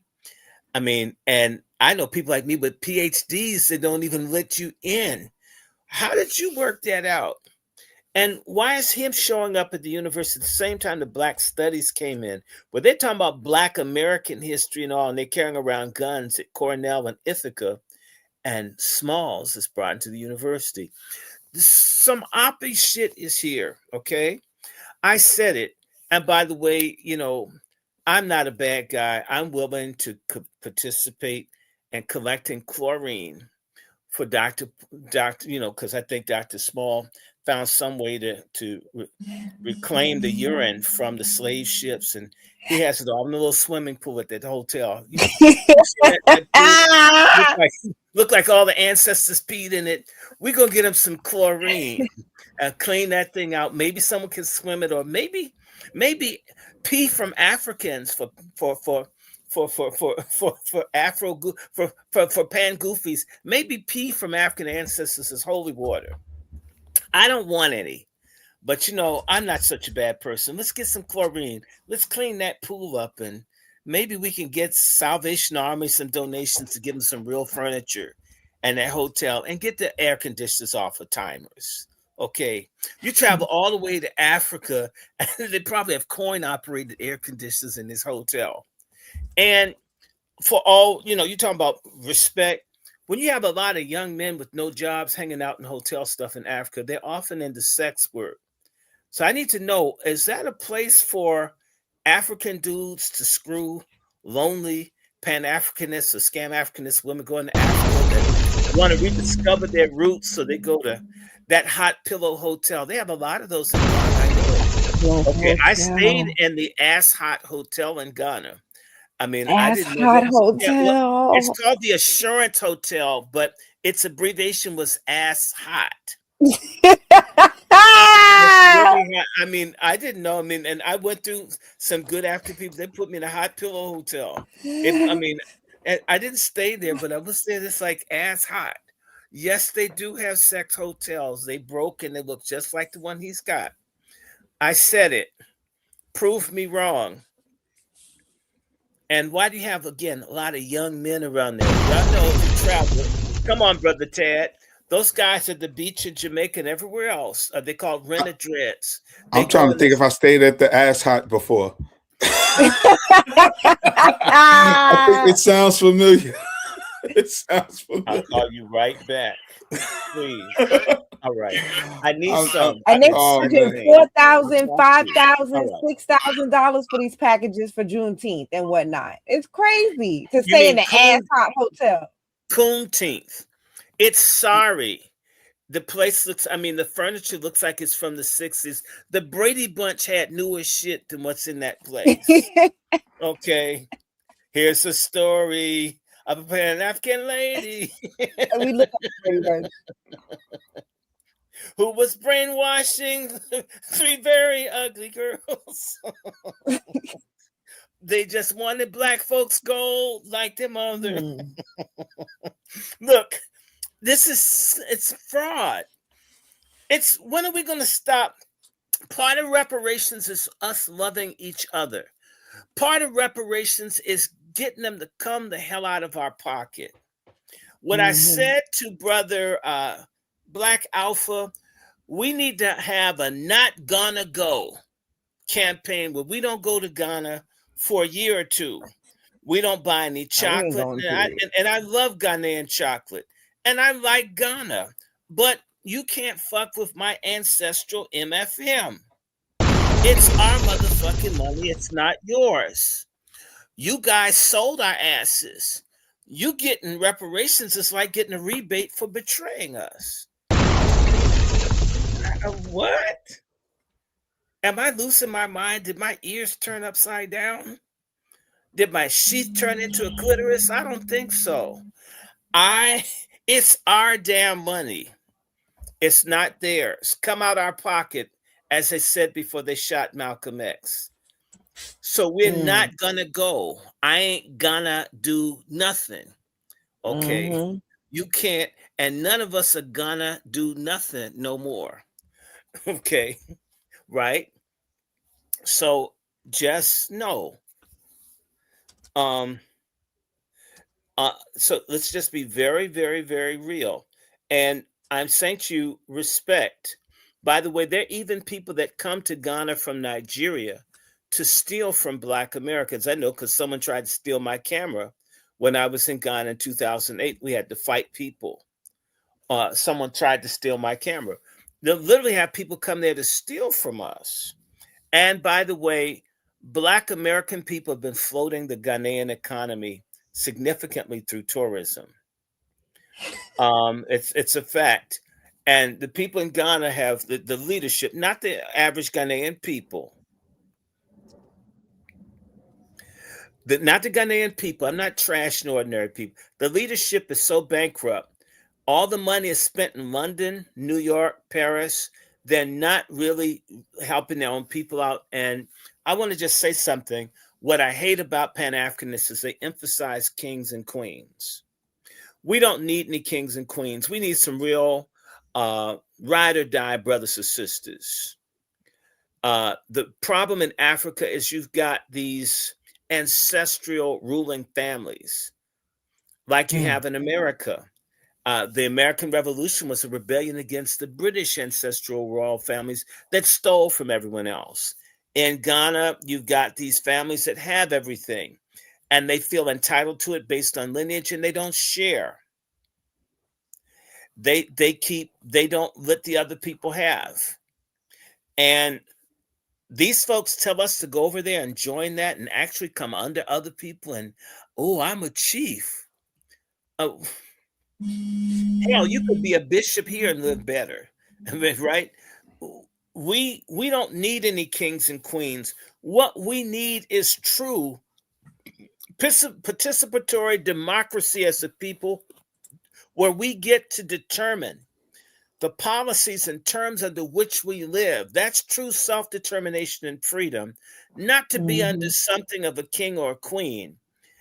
Me having some Indian royal lineage or European royal lineage, I heard through my mother's family, we're descendant of Queen Nzinga, and Queen Nzinga's cool, but she was a slave trader. The woman that my mother looks like, who's one of our ancestors, traded in slaves, and when shit got bad, she started fighting with white folks because they shorted her money. We put her out as a hero because she is resisting the Europeans, but she's not getting rid of slavery. We've got to get people off of high horses. We got to get this pan-Africanist ass off of our shoulders and start being real. And one other thing I have to say, all these little goofy, silly niggas out here who are into all these little dumb African religions, if the African religions were so wonderful and so special, why is Africa so fucked up? Show me where these folk who kill chickens and make soup out of people's penises and all, right? It's sad. Now, let me tell you something, a real story. One of the ambassadors of Liberia, his name is John Morlu. He's in the family, right? The day that O.J. Simpson was acquitted, I ran into him in a Best Buy in Virginia. And he started in front of white folks to say to me, Black Americans were violent, we were no good, we were stupid, and we had no values. And we had no culture and all this other. And he's just saying this stuff. And I'm saying, brother, we don't have any. We don't have any. I said, come on, some of us, but no, you just all. Okay. So it says, okay, brother. So we don't have cultural values. I says, but it says, you know what? One thing I can tell you about we degraded Black Americans, we don't eat other people's penises. And that African dude looked me in my eye and said, we were at war. So Wow. he took offense to me criticizing them eating penis, which is what they do when they have, and they were eating penises in Liberia and Sierra Leone when they were having those wars. It's part of juju. And they eat human hearts and they eat human flesh. Oh, yes, they do. I'm not saying all. I'm not saying everyone. But that happened. And they had the kids on drugs and they were having sex with the kids. The child soldiers were on drugs and sex and killing folks. Those child soldiers are all over Africa. Next time you start talking about African family all being together and we just need to go back to Africa and find our religion and shit. Those people eating penises are following those African religions that they want you and I to get back with. You know what? I'll stick with white Jesus, okay? Thank you very much. And when Negroes get it together, maybe I'll get an upgrade and get a black one. But right now, I'll take white Jesus over having to eat someone's dick to fight a war, okay?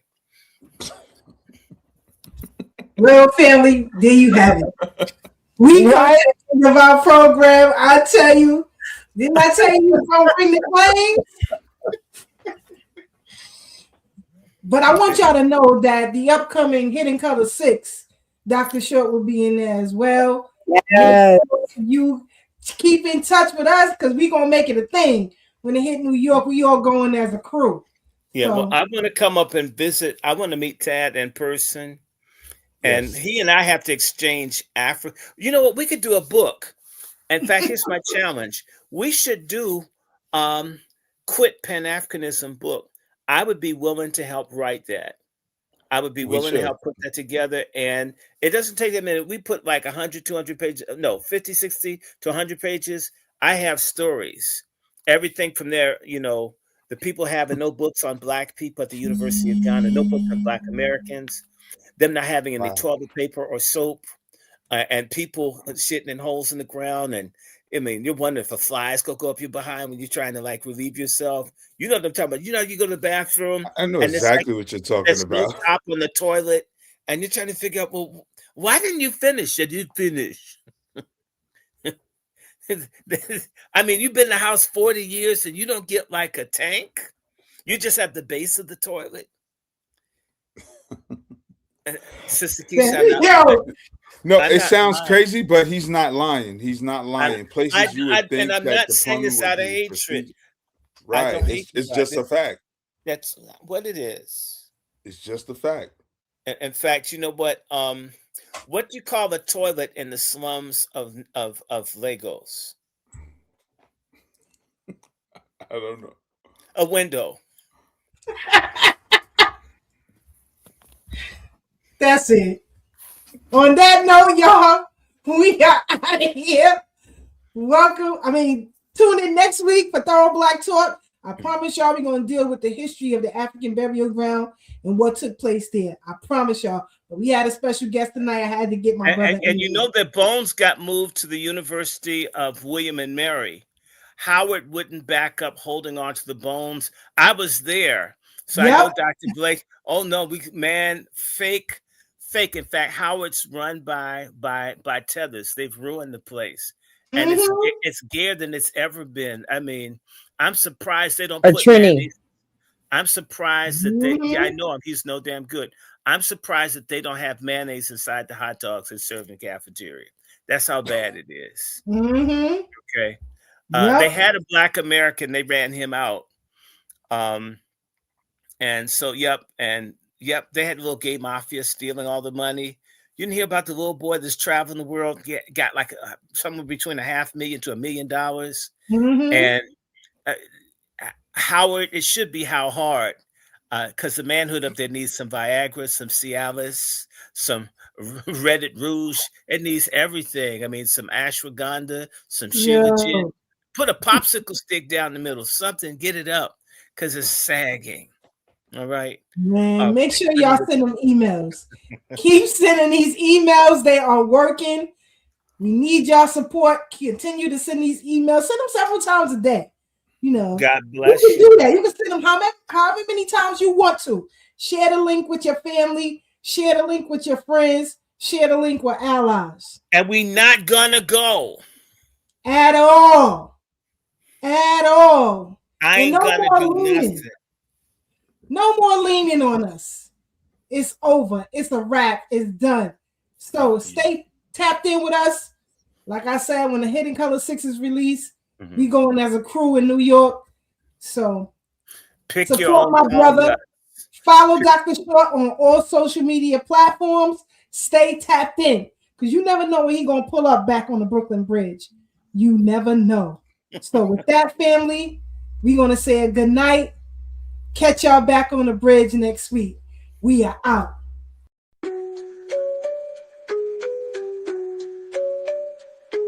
On the Brooklyn Bridge tonight, voices strong, knowledge tight. Thorough black talk in the air, changing minds, changing flair. From brother Tad to sister K, warriors got things to say.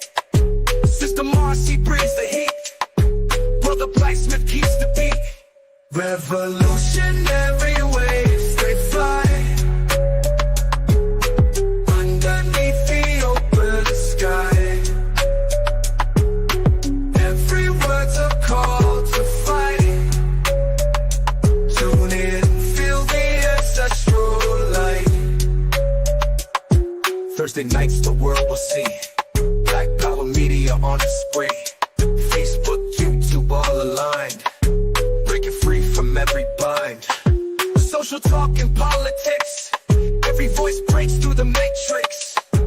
Commentary raw and true, for the many, not the few. Revolutionary waves, they fly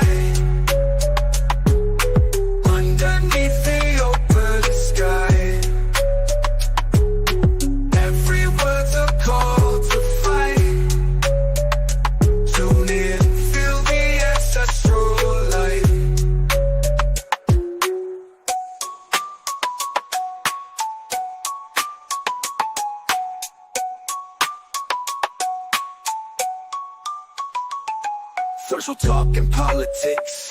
Every voice breaks through the matrix. Commentary raw and true.